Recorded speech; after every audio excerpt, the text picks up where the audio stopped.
दौर के हम लोग ये तीसरा लेक्चर में पहुंच रहे हैं। सबसे पहले ये तीसरा लेक्चर है, लेकिन तीसरा लेक्चर ज़रूर है। पिछले 2 लेक्चर अगर आप अब तक नहीं देखे हैं तो फटाक से पहले जाकर के वो 2 लेक्चर देखिए। उस दोनों लेक्चर में हमने क्या कवर किया था? पहला लेक्चर में प्रकाश का प्रवर्तन, दूसरा लेक्चर में प्रकाश का अपवर्तन। इस तरह से पहला लेक्चर हमारा 2 लेक्चर पीछे वाला जो है उसको जाकर के आपको हमारा देखना पड़ेगा। उसके बाद इसमें हम लोग पढ़ने वाले हैं मानव नेत्र तथा रंग बिरंगा संसार। इसका ये 1 शॉट होगा जिसमें आपको मानव नेत्र तथा रंग बिरंगा संसार के जितने भी टॉपिक्स हैं सब मिलेंगे। सबसे मेन इसमें जो फोकस होता है वो मानव नेत्र के अंगों के बारे में पढ़ना होता है कि मानव नेत्र में क्या क्या होता है, नहीं होता है, इसके बारे में पढ़ना होता है मानव नेत्र में। तो सबसे मेन फोकस वो होगा। फिर इसमें हम लोगों को दृष्टि दोष के बारे में पढ़ना होगा। ये सारी चीज़ें हम लोगों को इसमें पढ़ना होगा। तो इस चैप्टर में ये जो हम आप लोग को सामने ये 1 शॉट लेकर के आए हैं, इस चैप्टर में पूरी हम लोग मानव नेत्र के बारे में डिटेल से पढ़ेंगे। कैसे देखने की क्रिया होता है उसका पढ़ेंगे, और इसमें ज़्यादा कुछ नहीं है। हमको लगता है कि ये जो हमारा 1, 2, 3, 4, 5 चैप्टर है ना, पाँचों में सबसे छोटा चैप्टर हमको यही लगता है। तो इसमें आपका बहुत कम समय लगेगा। कुर्सी के पेट बांध लीजिए और हमारा 3 रूल याद रखिएगा। फर्स्ट, लेक्चर को ध्यान से देखना, सारे डिस्ट्रैक्शन को छोड़ करके लेक्चर को ध्यान से देखना, एक एक टॉपिक को ध्यान से समझना। पहला रूल क्या है? लेक्चर को ध्यान से देखना, एक एक टॉपिक को समझना। अगर फ़ोन का नोटिफिकेशन है बंद कर देना, अगल बगल कोई अगर है उनको उनसे दूर हो जाना, और लेक्चर को एकदम ध्यान से हो सके जैसे जितना भी ध्यान से हो सके देखना। अगर लाइब्रेरी में है तब तो और अच्छा है। सेकेंड स्टेप होना चाहिए जो ध्यान से हम देख करके समझें जिस टॉपिक को, उस टॉपिक के बारे में लिखना। और थर्ड स्टेप होना चाहिए रिवीजन। बाद में अपने नोट्स को पलट कर रिवीजन देखना। नोट्स से अगर नहीं समझ में आ रहा है तो फिर से 1 शॉट वीडियो जरूर देखना। फ़ायदा आपका क्या है ये देखने से हम पहले ही बता देते हैं। फ़ायदा ये है कि आप कहीं भी पढ़ रहे होंगे वहाँ ऑफलाइन में उतना दूरी आप टाइम लगा करके जाइएगा, और अब उतना टाइम है नहीं कि आपका पूरा सिलेबस कवर हो पाएगा। लेकिन यहाँ कम समय में पूरा का पूरा एक एक टॉपिक के साथ कवर किया जाएगा। हर एक 1 शॉट में एक चैप्टर कंप्लीट, लगभग 3 से 4 घंटा में एक चैप्टर कंप्लीट, इस तरह से किया जाएगा। दूसरा, अगर आप कहीं ऑनलाइन पढ़ते भी हैं तो वहाँ भी अभी एकदम लॉन्च होगा क्रैश कोर्स, ये कोर्स, फलना कोर्स, ढकना कोर्स। वहाँ पैसा लगाइएगा, सेम चीज़ पढ़िएगा। और जहाँ तक जिसको वो हो जाता है बिजनेस वाला, वो फिर वो कैसा पढ़ाता है वो अलग ही चीज़ बन जाता है। ठीक है, तो उसको उससे भी बेस्ट रहेगा। तो ये आपको ये सब फायदे हैं। तो आज हम लोग क्या देखने वाले हैं? मानव नेत्र तथा रंग बिरंगा संसार को देखने वाले हैं। जितने अच्छा से देख सकते हैं।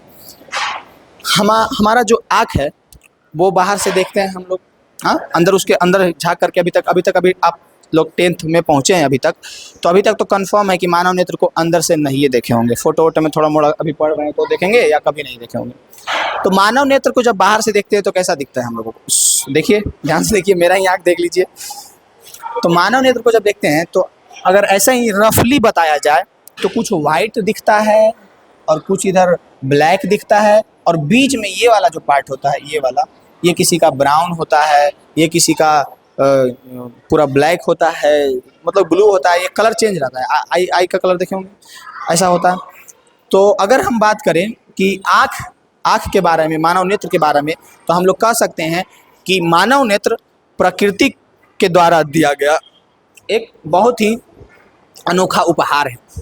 मानव नेत्र जो है प्रकृति के द्वारा, या जिसे हम लोग गॉड, भगवान, अल्लाह जो भी बोलते हैं, प्रकृति या भगवान के द्वारा दिया गया एक बहुत ही अनोखा उपहार है, जिसके मदद से हम लोग चीज़ों को देख पाते हैं।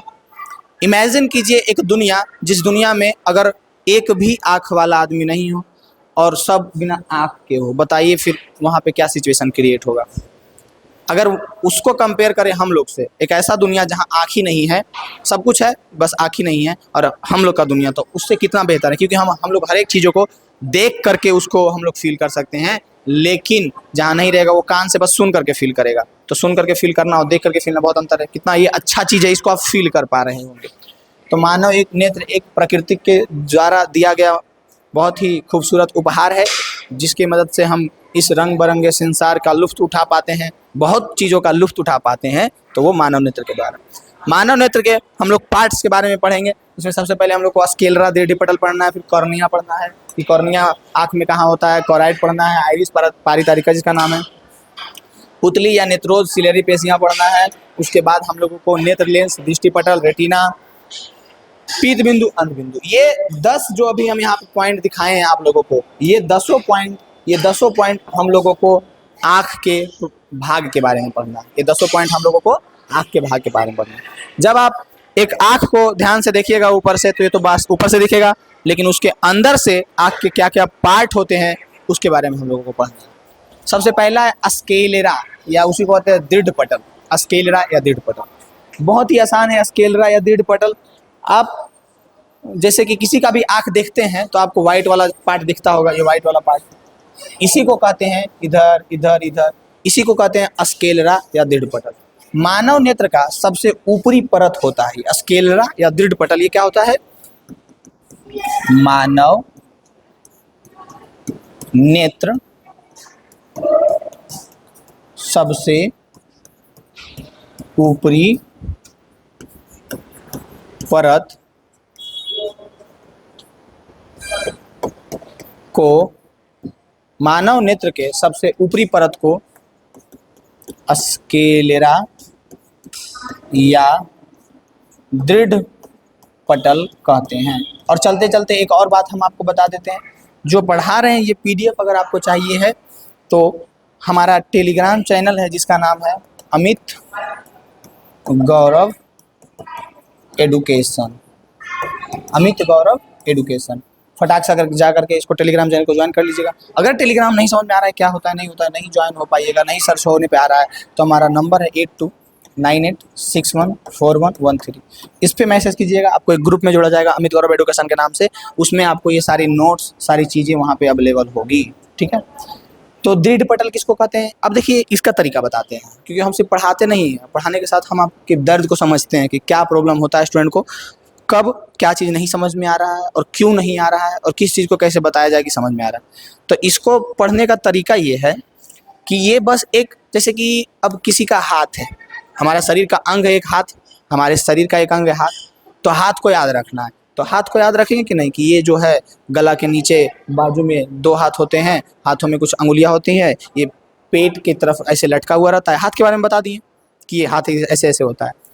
अब वैसा ही हम लोगों को पढ़ना है इसको सोच करके कि ये हमारे शरीर का अंग है, जो आपके पास भी है हमारे पास भी है, लेकिन आँख में हम अपने आँख को बस ऊपर से देख सकते हैं और इस पार्ट को हम लोग देख सकते हैं। स्क्लेरा या दृढ़ पटल को नंगी आँखों से हम लोग आराम से देख सकते हैं। किसी का भी आँख जब आप देखते हैं, आँख को खास करके देखते हैं, तो वो जो व्हाइट वाला भाग आपको दिखता है उसी को हम लोग स्क्लेरा या दृढ़ पटल कहते हैं। ये मानव नेत्र का सबसे ऊपरी परत होता है, सबसे बड़ी परत होता है, जो कि अगर डायग्राम में देखिएगा तो ये वाला परत, सबसे ऊपरी परत ये वाला, इसको हम लोग कहते हैं सबसे ऊपरी परत, इसको हम लोग कहते हैं स्क्लेरा। क्या कहते हैं? स्क्लेरा या फिर दृढ़ पटल। इसमें आप लोग देख सकते हैं ये व्हाइट वाला यहाँ से लेकर कैसे घूमदार यहाँ और यहाँ से स्क्लेरा चारों तरफ से घिरा हुआ रहता है, इसको हम लोग स्क्लेरा या दृढ़ पटल कहते हैं। बताइए इसमें कोई दिक्कत है? स्क्लेरा जो अभी हम बताए हैं इसमें आप लोगों को कोई दिक्कत है किसी प्रकार का? और कुछ इसमें है? तो ये किस कलर का होता है? तो ये सफ़ेद कलर का होता है, सफ़ेद कलर का एक झिल्ली होता है, सफ़ेद कलर का एक झिल्ली होता है। कहाँ होता है भाई? तो नेत्र का सबसे ऊपरी भाग होता है, जिसको हम लोग स्क्लेरा या दृढ़ पटल कहते हैं। बताइए कोई दिक्कत है इसमें? इसमें कोई दिक्कत है? अब है हम लोगों का कॉर्निया। कॉर्निया किसको कहते हैं? तो कॉर्निया पढ़ना बहुत ही आसान है, क्योंकि ये दिखता है फटाक से। कॉर्निया क्या है? तो ये स्क्लेरा या दृढ़ पटल का सामने वाला भाग है जो हल्का सा उभरा हुआ रहता है। आप जब आँख को ध्यान से देखिएगा तो एक छोटा सा पारदर्शी झिल्ली लगा हुआ रहता है ऊपर। ये ब्लैक वाला है ना, अंदर ब्लैक वाला जो दिख रहा होगा सबका, ब्लैक वाला अंदर के ऊपर भी एक झिल्ली ऐसे कवर रहता है, वाइट सफ़ेद शीशा की तरह। इसमें भी आप देख सकते हैं कवर है ना, जो ऊपर झिल्ली वाइट सफ़ेद कवर रहता है, उसी को हम लोग कॉर्निया कहते हैं। उसी को क्या कहते हैं? कॉर्निया। इसको हम लोग कैसे लिख सकते हैं? इसको हम लोग ऐसे लिख सकते हैं कि स्क्लेरा, या फिर एक ही नाम यूज़ करेंगे हम कहीं पे भी, या तो स्क्लेरा या तो दृढ़ पटल, दोनों का मतलब एक ही होता है। दृढ़ पटल के सामने का परत जो थोड़ा सा उभरा हुआ रहता है उसको हम लोग कॉर्निया कहते हैं। स्क्लेरा या दृढ़ पटल के सामने का परत जो थोड़ा सा उभरा हुआ होता है उसको हम लोग क्या कहते हैं? कॉर्निया कहते हैं। बताइए कोई दिक्कत होगा इसमें? कोई दिक्कत होगा? नहीं होगा। सिंपल से इसको लिख लीजिएगा, फटाक से भी बोल रहे हैं, लिखिए। स्क्लेरा के सामने थोड़ा सा, स्क्लेरा के सामने वाले भाग में थोड़ा सा परत उभरी हुई होती है, उसे हम लोग कॉर्निया कहते हैं। क्या कहेंगे? स्क्लेरा के सामने वाले भाग थोड़ा सा उभरा हुआ होता है, देखिए होता है, उसे कॉर्निया कहते हैं। देखिए हम जो भी परिभाषा लिखाएंगे ना ही कोई फिक्स वर्ड में होगा, ना ही एकदम किताबी भाषा में होगा, ये आम बोलचाल की भाषा में होगा। और इसको अगर आप एक बार ध्यान से पढ़िएगा, ध्यान से देखिएगा, समझने का ध्यान से कोशिश कीजिएगा, समझिएगा, तो ये हमेशा याद रहेगा, ये कन्फर्म है। समझ पा रहे हैं इस बात को? अगर हम जो भी पार्ट्स यहाँ पे पढ़ा रहे हैं इसको एक बार आप ध्यान से देख लीजिएगा, ध्यान से समझने का कोशिश कीजिएगा, 100% गारंटी है फिर इसके बाद आपको ज़रूरत नहीं पड़ेगा किस चीज़ का कि इसको फिर से देखें, क्योंकि हम इस तरह से समझा ही देंगे आपको। तो उसके लिए बस आपको क्या करना पड़ेगा, अभी थोड़ा सा अगल बगल ऊपर नीचे फ़ोन का नोटिफिकेशन ये सब त्यागना पड़ेगा, तब ये चीज़ संभव है। आप सोचिएगा उधरो इधरो दोनों तरफ तो नहीं पॉसिबल है, ठीक है। तो स्केलरा या दृढ़ पटल क्या है, तो मानव नेत्र का सबसे ऊपरी परत को हम लोग स्केलरा या दृढ़ पटल कहते हैं। कॉर्निया क्या है, स्केलरा के सामने वाले भाग थोड़ा सा उभरा हुआ होता है, जो कि आँख में आप देख सकते हैं व्हाइट वाला है। व्हाइट वाला के बाद ये ब्लैक वाला दिख जरूर रहा है, लेकिन ब्लैक वाला ये सब के ऊपर भी एक परत है। ये सब जो दिख रहा है ब्लैक और ब्लू, ये सब के ऊपर भी एक परत है जो इसमें अच्छा से दिख रहा है, ये वाला ऊपर भी एक परत है ना, इसको हम लोग क्या कहते हैं, कॉर्निया कहते हैं। बताइए इसमें आपको कोई प्रकार का दिक्कत है, इसमें आपको कोई प्रकार का दिक्कत है? हाँ बताइए, कोई दिक्कत नहीं है। कोई दिक्कत होगा इसमें? नहीं होगा। अब हम लोगों को पढ़ना है, एक बार देखिए स्ट्रक्चर को ध्यान से देख लीजिए, आँख में क्या क्या होता है। ये हमारा क्या हो गया, कॉर्निया हो गया। व्हाइट वाला हमारा क्या होगा, ये वाला हमारा कॉर्निया हो गया। व्हाइट वाला क्या हो गया, स्केलरा हो गया। अब व्हाइट वाला के नीचे एक और परत होता है, व्हाइट वाला के नीचे एक और परत होता है जी, जिसको हम लोग पैराइड कहते हैं। अब एक एक पार्ट इतना जितना लिखा हुआ है ना, एक एक पार्ट सब कुछ हम लोग अभी पढ़ने वाले हैं। अंध बिंदु, पिंत बिंदु, कचाप, द्रव, परिनालिका, कॉर्निया सब पढ़ने वाले हैं। बस ध्यान से समझते जाइए। अभी दो ही चीज़ पढ़े हैं, कौन सा दो चीज़, स्केलरा और कॉर्निया। तो दो चीज़ जो हम पढ़े हैं वो दिमाग में फिगर बनना चाहिए कि कहाँ पे आँख में स्केलरा रहता है, कहाँ पे आँख में कॉर्निया रहता है। तो आपको सिंपल याद रखना है, व्हाइट वाला है उसको क्या कहेंगे, स्केलरा। और जो हमारा व्हाइट वाला के बाद ये उभरा हुआ भाग है आँख के सामने में, दीदा देखिए अपना, वो जो उभरा हुआ भाग है उसी को हम लोग क्या कहते हैं, कॉर्निया कहते हैं। उसके बाद है कोरॉइड। क्या है, कोरॉइड। कोरॉइड किसको कहते हैं, कोरॉइड कुछ नहीं है, जो हमारा व्हाइट वाला भाग है, ये व्हाइट वाला भाग है, इसमें अच्छा से दिखेगा आप लोगों को, ये व्हाइट वाला भाग है, उसके नीचे एक रेड, थोड़ा सा रेड ललहुन टाइप का एक परत है, व्हाइट वाला भाग के नीचे एक रेड टाइप का है, जो उसको हम लोग कोरॉइड कहते हैं। तो कोरॉइड क्या है, तो स्केलरा के नीचे वाले परत को, स्केलरा के निचले परत को, निचले परत को कोरॉइड कहते हैं। क्या कहते हैं, कोरॉइड कहते हैं। याद रहेगा या नहीं याद रहेगा, किसको कहते हैं कोरॉइड? तो ये इसको हम बस एक ही चीज़ इसका पॉसिबल है कि इसको आप ध्यान से फिगर बना लीजिए। अच्छा, किसी का हाथ कहाँ पे होता है, ये आपसे पूछेंगे तो ये इसके लिए कोई आपको कन्फ्यूज़न होगा और दिक्कत होगा बताने में। फटाक से आप बता दीजिएगा कि उसका हाथ कहाँ पे होता है, नहीं बता दीजिएगा। हाँ, बोलेंगे किसी का सर कहाँ होता है, तो छाती से ऊपर होता है उसका सर, आँख भी छाती। तो ये सारा चीज़ क्यों ऐसा याद रह गया है आपको, वही तो है, ये भी तो वही ना है। इसको सब एकदम माथक दर्द बना लेता है एकदम, कोई भी देखो पढ़ता है एकदम, अरे बाप रे, आँख के 9 गो 8 गो पार्ट याद करना है। कहाँ, कुछ नहीं करना है यार, बस आपको हर एक पार्ट को ध्यान से समझना है, और कौन सा पार्ट किसके बाद है, किसके नीचे है, किसके ऊपर है, ये चीज़ को बस ध्यान से समझ करके याद रखना है। इतना अगर आप कर लेते हैं बहुत बेहतर करिएगा। यानी अब कोरॉइड, आपको जैसे ही दिमाग कोरॉइड कोई बोलता है तो आपके कोरॉइड बोलते ही दिमाग में ये चीज़ आना चाहिए कि जो व्हाइट वाला परत था उसके नीचे एक वो थोड़ा सा ललहुन जैसा परत था, उसको हम लोग कोरॉइड कहते हैं। आएगा ये, इतना बात आ जाएगा। यानी कि ये व्हाइट वाला है, उसके नीचे ये जो है उसको हम लोग क्या कहते हैं, कोरॉइड कहते हैं। कोई दिक्कत? व्हाइट वाला जो भाग था उसको हम लोग स्केलरा कहते हैं, व्हाइट वाला नीचे को कोरॉइड कहते हैं। ये बाहर जो ऐसे उभरा हुआ भाग है थोड़ा सा, जो कि पारदर्शी है, शीशा के जैसा उभरा हुआ भाग, बाहर जो ऐसे उभरा हुआ भाग है, इसको हम लोग कॉर्निया कहते हैं। कोरॉइड, कॉर्निया, स्केलरा, ये 3 नाम एकदम दौड़ना चाहिए। स्केलरा व्हाइट वाला को, कॉर्निया जो आगे उभरा हुआ भाग है शीशा टाइप का, उसके बाद कोरॉइड। कोरॉइड किसको कहेंगे, ये इसके जो ये जो पार्ट है व्हाइट वाला, इसके नीचे वाला पार्ट। कोई दिक्कत? अब है आइरिस या परितारिका। पहले फटाक से आप लोग कमेंट में बताइए कि इतना तक आप लोगों को समझ में आया या नहीं है। थर्ड नंबर तक आप लोगों को समझ में आया या नहीं आया?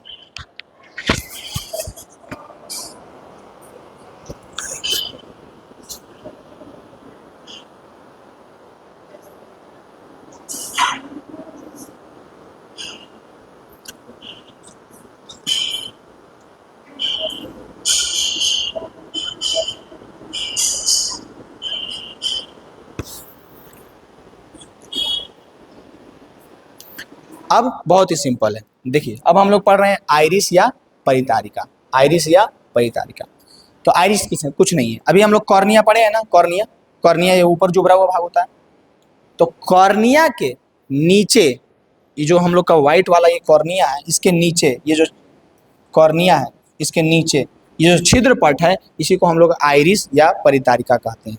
ये वाला, ये वाला, ये वाला, ये वाला, समझ आ रहा है ना? ऊपर वाला भाग ना है जो हम लोग कॉर्निया पढ़े हैं, कॉर्निया के नीचे एक छिद्रपट जो होता है, एक छिद्रपट जो होता है, ये जो कलर जो है ब्लू कलर दिख रहा है ना, ये ब्लू कलर, इसी को हम लोग क्या कहते हैं? इसी को हम लोग कहते हैं आइरिस या परितारिका। याद रहेगा? बताइए याद रहेगा या नहीं रहेगा? किसी प्रकार का दिक्कत है? क्या कहेंगे? कॉर्निया के पीछे एक छिद्रपट होता है, कॉर्निया के पीछे एक छिद्रपट होता है जिसे हम लोग परितारिका या आइरिस कहते हैं। कॉर्निया के पीछे एक छिद्रपट होता है जिसे हम लोग आइरिस या परितारिका कहते हैं, कॉर्निया के पीछे। कोई दिक्कत है इसमें? इसको आप लोग जो भी बोल रहे हैं तो फटाफट की कोशिश कीजिए, खुद से लिखिए या हम लिख रहे हैं वैसे लिखिए। कॉर्निया के पीछे एक छिद्रपट होता है जिसे आइरिस या परितारिका कहते हैं। और आँख का कलर जो होता है ये डिपेंड करता है आइरिस या परितारिका पे। आइरिस या परितारिका जैसा होगा उसके आँख का कलर वैसा ही होगा। ये चीज़ समझ में आ रहा है? आँख जो उसका आँख का कलर है वो डिपेंड करता है आइरिस या परितारिका पे। किस चीज़ पे डिपेंड करता है? आइरिस या परितारिका पे डिपेंड करता है। आँख का कलर किस चीज़ पे डिपेंड करता है? आइरिस या परितारिका पे। जैसा परितारिका रहेगा वैसा ही किसी का ब्राउन रहता है, किसी का ब्लू रहता है, किसी का थोड़ा सा वाइट ब्लैक रहता है। तो ये जो कलर चेंज हो रहा है, जो ये तो डायरेक्ट दिख जाएगा आपको, जो कलर वाला क्षेत्र है उसी को हम लोग आइरिस या परितारिका कहेंगे। किसी प्रकार का दिक्कत है इसमें? बताइए, क्वेश्चन समझ में आ गया? यानी अभी तक हम लोग मात्र 4 पार्ट पढ़े हैं आँख का। सबसे पहला हम लोग जो पढ़े थे स्क्लेरा, जो क्या व्हाइट वाला भाग होता है। दूसरा हम लोग पढ़े थे कॉर्निया, जो क्या आगे जो उभरा हुआ भाग रहता है, पारदर्शी व्हाइट कलर का पूरा उभरा हुआ भाग जो कि पारदर्शी होता है। फिर तीसरा पढ़े कोराइड, जो कि स्क्लेरा जो हम लोग व्हाइट वाला भाग पढ़े थे उसके नीचे जो परत होता है उसको हम लोग कोराइड कहते हैं। फिर हम लोग पढ़े हैं आइरिस या परितारिका, जो कि कॉर्निया के पीछे एक छिद्रपट होता है। जो हमारा कॉर्निया है, कॉर्निया जो आगे उभरा हुआ भाग है उसके पीछे एक छिद्रपट होता है, उसी को हम लोग क्या कहते हैं? आइरिस या परितारिका।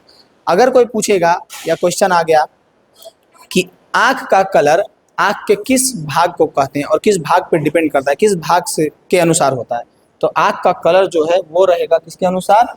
आइरिस या परितारिका के अनुसार। आइरिस का कलर जैसा, परितारिका का कलर जैसा, वैसा आँख का कलर। ठीक है। उसके बाद है पुतली, पुतली या नेत्रोद। पुतली सबसे आसान है। जब आप अपने आँख को देखिएगा, इसमें नहीं है, इसमें देखिए, आँख को देखिएगा तो ये कलर वाला भाग है। कलर के साथ साथ यहाँ पे एक द्वार भी दिख रहा है, द्वार दिख रहा है ना, जिसको अंग्रेजी में पपिल कहते हैं, द्वार टाइप का द्वार दिख रहा होगा। तो ये जो हमारा चारों तरफ ये जो भाग है इसको हम लोग क्या कह रहे थे पीछे? इसको हम लोग कह रहे थे आइरिस। और आइरिस के बीच में एक छिद्र होता है। याद रखना है कि आइरिस जो हम लोग पढ़े हैं उसके मध्य भाग में एक काला क्षेत्र होता है। काला क्षेत्र यहाँ पे दिख रहा होगा, काला क्षेत्र, और छोटा सा उसमें छिद्र होता है जिसे हम लोग पुतली कहते हैं। किसको पुतली कहते हैं? तो किसको पुतली कहते हैं? तो याद रखिएगा, किसके मध्य भाग में? आइरिस के मध्य भाग में। किसके मध्य भाग में? आइरिस के मध्य भाग में। आइरिस के मध्य भाग में एक छोटा सा छिद्र होता है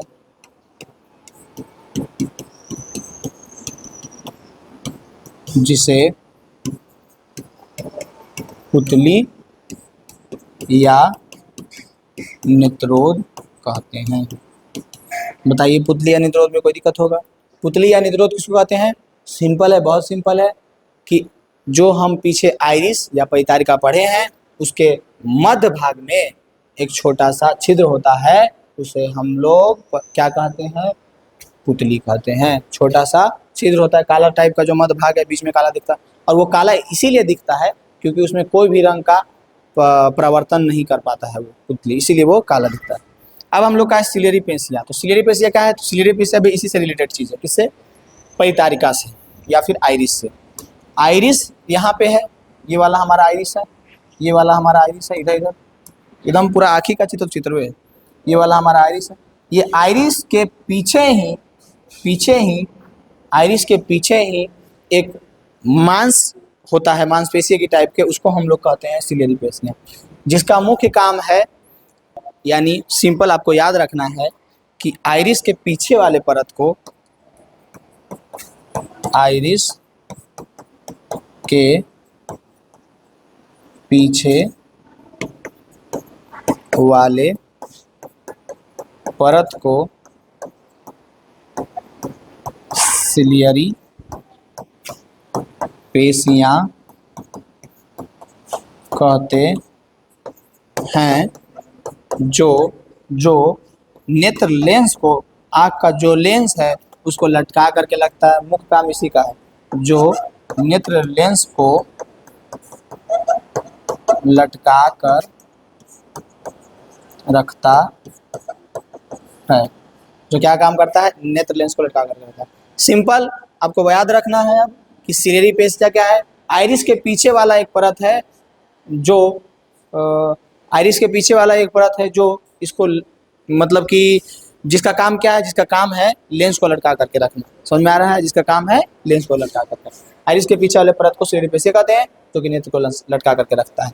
ये हमारा ये वाला भाग क्या कहलाता है? आइरिस। उसके पीछे ये हमारा हो गया ये वाला भाग, इसको हम लोग नेत्र लेंस कहते हैं। और ये वाला आपको दिख रहा होगा रेड कलर का, ये वाला भाग ऐसे ऐसे ऐसे जो, ये क्या काम करता है? इस लेंस को लटका करके रखने का काम करता है। बताइए समझ में आया या नहीं? उसके बाद हमारा नेक्स्ट है नेत्र लेंस और दृष्टिपटल, जो कि मेन टॉपिकों में से एक है और सबसे इम्पोर्टेंट है। नेत्र लेंस क्या है? नेत्र लेंस किसको कहते हैं? तो नेत्र लेंस जो है ये हमारा ये पपिल है, पुतली। तो पुतली के नीचे या पुतली के पीछे जैसे भी बोल सकते हैं, पुतले के नीचे एक मुलायम पदार्थ का बना हुआ एक लेंस होता है जिसको हम लोग नेत्र लेंस कहते हैं। पुतली के पीछे कहाँ होता है? तो पुतली के पीछे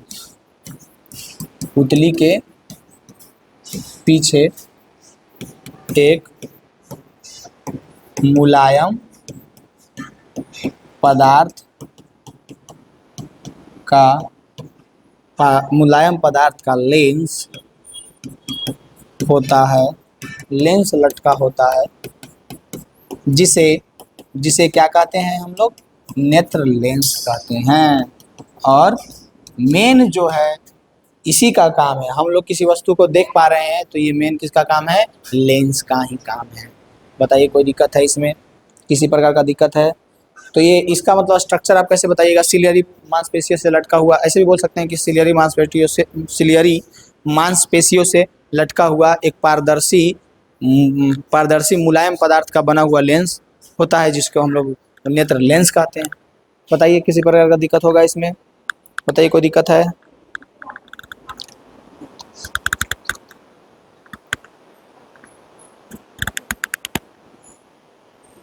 कोई दिक्कत नहीं, किसी प्रकार का दिक्कत नहीं। पुतली के पीछे एक मुलायम पदार्थ का लेंस लटका होता है जिसे हम लोग नेत्र लेंस कहते हैं। अब एक बार पहले इसका रिवीजन कर लेते हैं हम लोग फटाक से। स्क्लेरा या दृष्टिपटल क्या कहते हैं? किसको कहते हैं? व्हाइट वाला जो भाग है उसको स्क्लेरा या दृष्टिपटल कहते हैं। कॉर्निया किसको कहते हैं? स्क्लेरा के सामने वाले भाग को उभरा हुआ भाग होता है जिसे हम लोग कॉर्निया कहते हैं।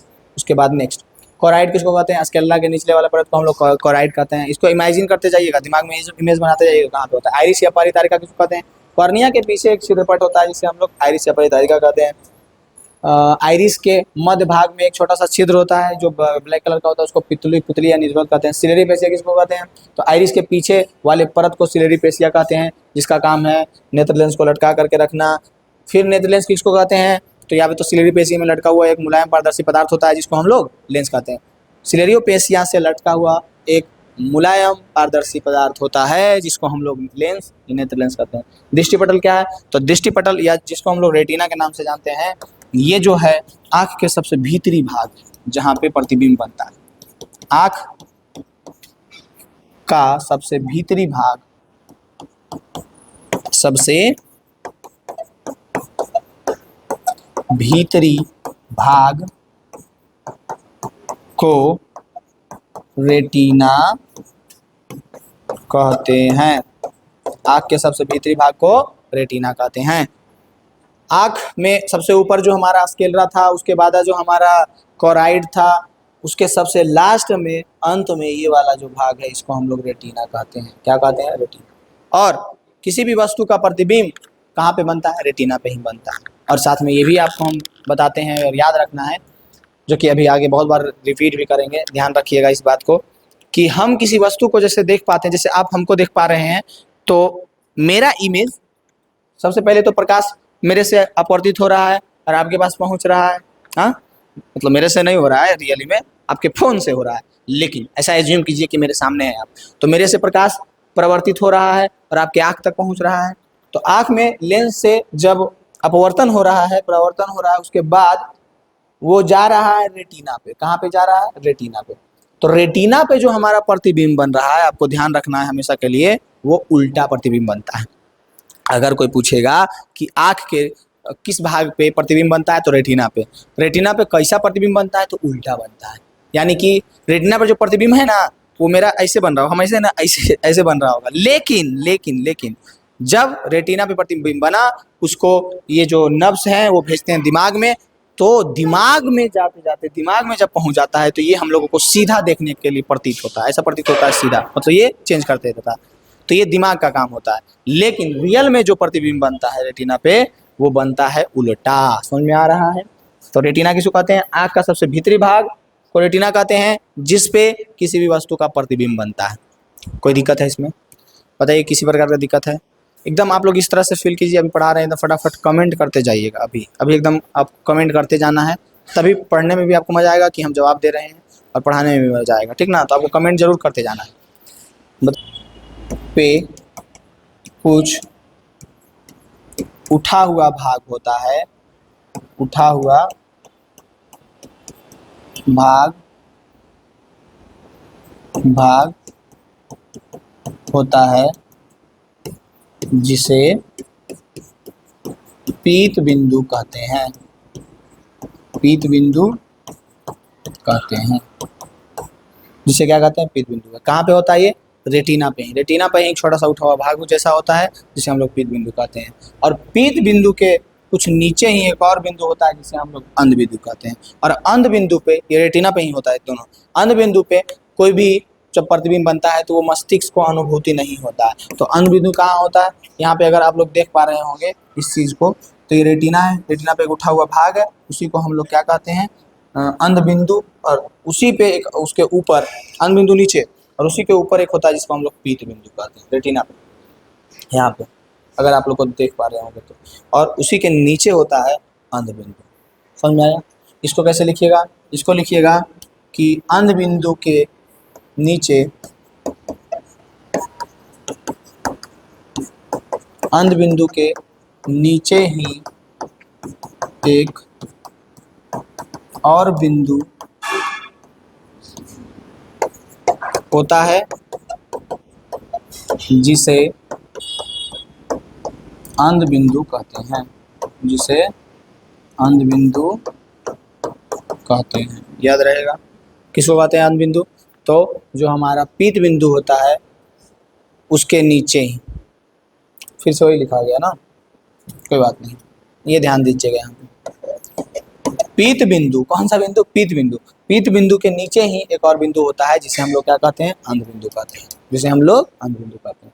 पीत बिंदु किसको कहते हैं? रेटिना पे कुछ उठा हुआ भाग होता है, जिसे पीत बिंदु कहते हैं, और उसी के नीचे एक और बिंदु होता है, जिसे अंध बिंदु कहते हैं। जो यहाँ पे आप देख सकते हैं, ये हमारा रेटिना है। रेटिना है, रेटिना पे ही एक ऐसे उठा हुआ भाग यहाँ पे रहता है, यहाँ पे, उसी को हम लोग क्या कहते हैं? उसी को हम लोग पीत बिंदु कहते हैं। और उसी के यहाँ पे था पीत बिंदु, उसी के नीचे एक और बिंदु होता है, जिसको हम लोग अंध बिंदु कहते हैं। बताइए कोई दिक्कत है इसमें? किसी प्रकार का दिक्कत है? कोई दिक्कत है? नहीं दिक्कत। नेक्स्ट है हमारा देखने की क्रिया। देखने की क्रिया कैसे होती है? देखिए तो इसको सिंपल याद रखिएगा। देखने की क्रिया को सबसे पहले आँख में हम बता देते हैं। आँख में सबसे पहले एक लेंस रहता है, यहाँ पे एक लेंस रहता है, यहाँ पे एक लेंस रहता है जो कि सिलियरी पेशियाँ से लटका हुआ होता है। ये सिलियरी पेशियाँ, ऊपर वाला भाग वाइट होता है जिसको हम स्क्लेरा कहते हैं। इतना याद रखिए। तो यहाँ से जब प्रकाश अंदर जाता है, कोई वस्तु से प्रकाश परावर्तित होकर के आया है और वो इस प्रकार से अंदर जाएगा, अंदर जाएगा, अंदर जाएगा। ठीक है।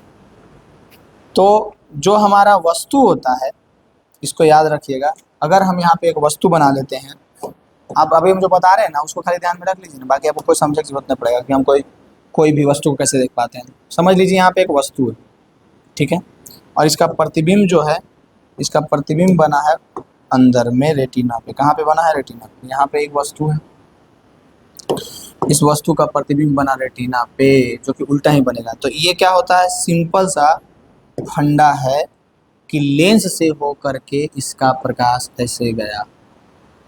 समझ में आया? समझ में आया क्या होता है? तो यहाँ पे जो वस्तु है वो ऐसे सीधा होता है और रेटिना पे जो प्रतिबिंब बनता है ये उल्टा बनता है। कहाँ बनता है? उल्टा बनता है। समझ में आया? तो मेन रीजन क्या है? जब कोई वस्तु पर प्रकाश की किरण पड़ती है तो प्रवर्धित होने के बाद वह किरण हमारे आँख के अंदर जाती है, जो कि नेत्र लेंस से होकर के गुजरती है, जिसका प्रतिबिंब हमारे रेटिना पे बनता है, जो कि कैसा बनता है? तो उल्टा बनता है। कैसा प्रतिबिंब बनता है? उल्टा प्रतिबिंब बनता है।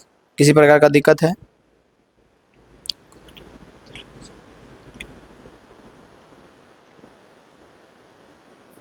कोई दिक्कत है? नहीं दिक्कत। यानी याद रखना है आपको, सिंपल सा बस बात है कि किसी वस्तु से आने वाली प्रकाश की किरण अपवर्तन होती है। कहाँ से? कॉर्निया से अंदर जाता है। ये क्या है? कॉर्निया ही ना है। कॉर्निया से अंदर जाता है, कॉर्निया से अंदर हो जाता है और कॉर्निया और लेंस से अपवर्तन होता है। लेंस से अपवर्तन होता है। किसी वस्तु से प्रवर्तन के बाद आती है ना, किसी वस्तु से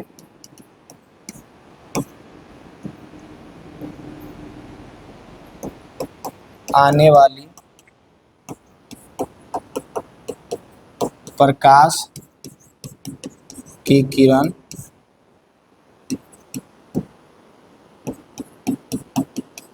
कॉर्निया से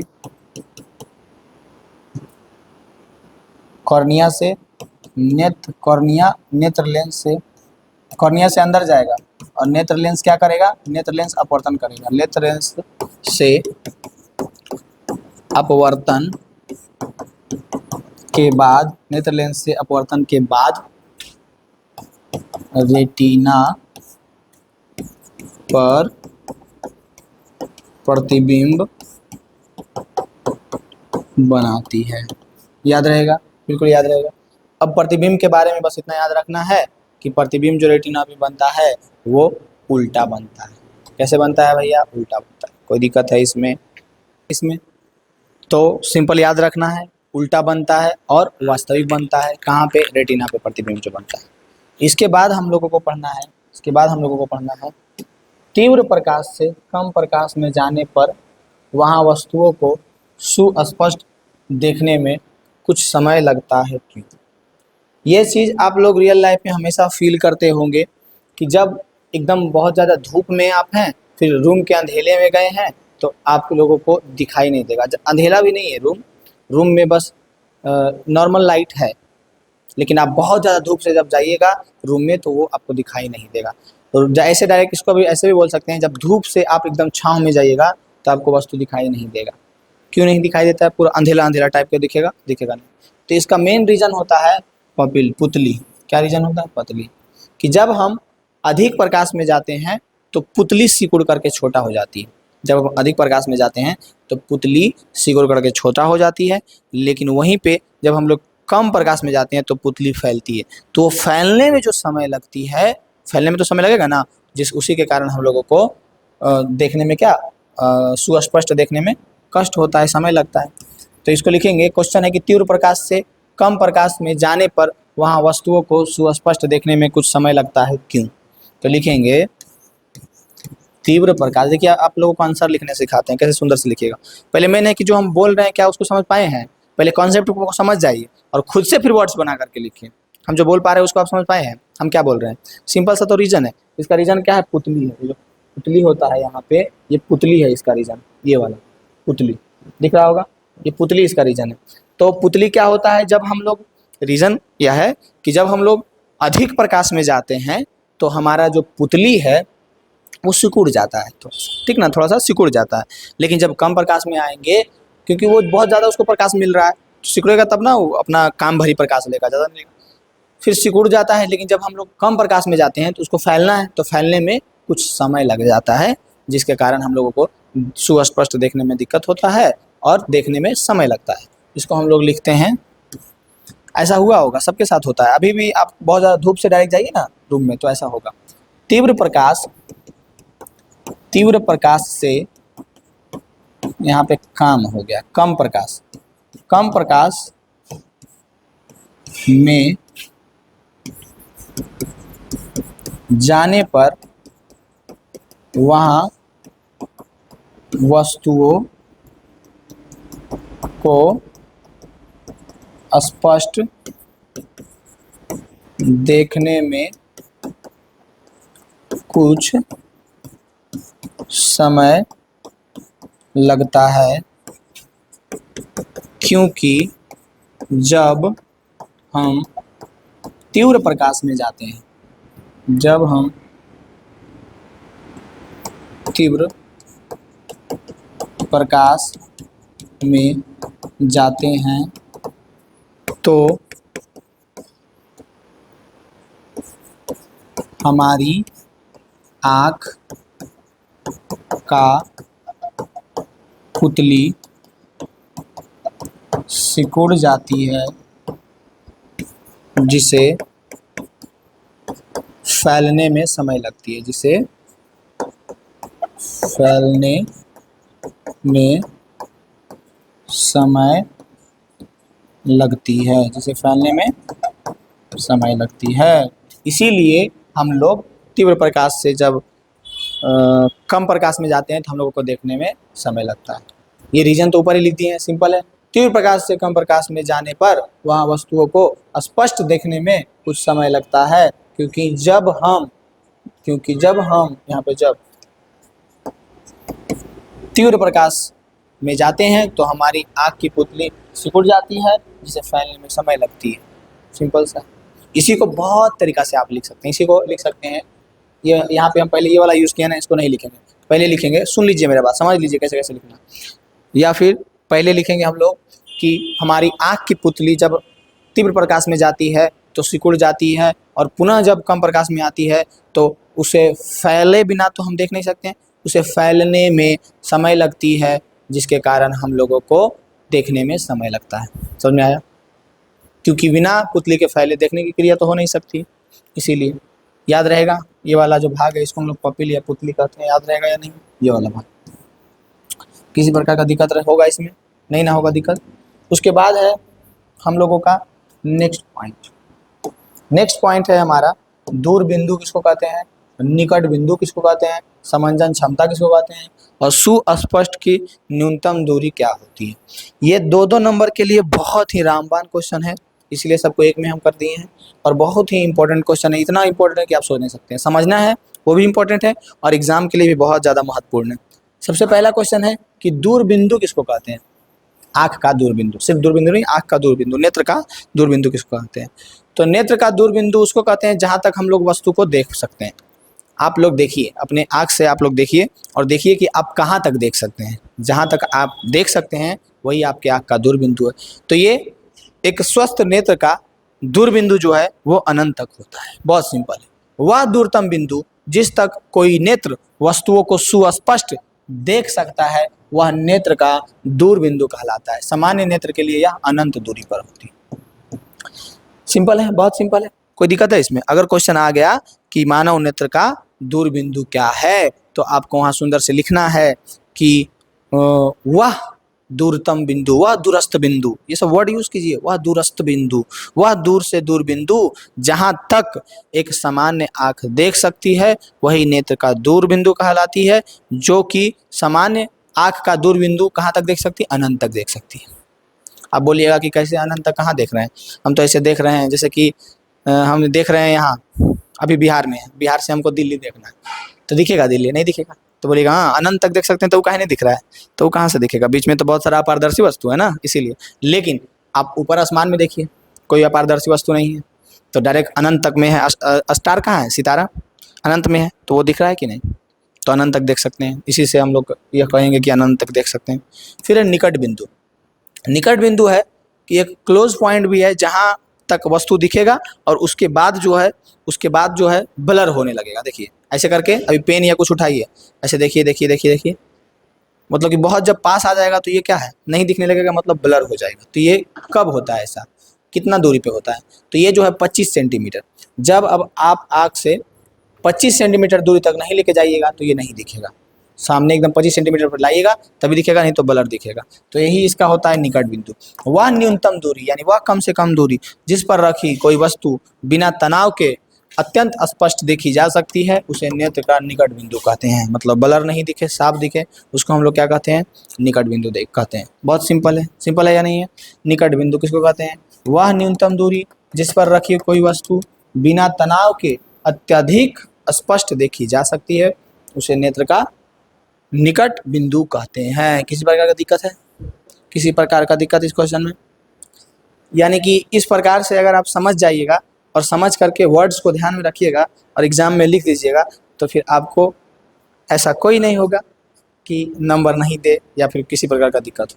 नंबर मिलेगा। नंबर चाहिए ना आपको? हाँ, बहुत तरह का नंबर आपको चाहिए होगा।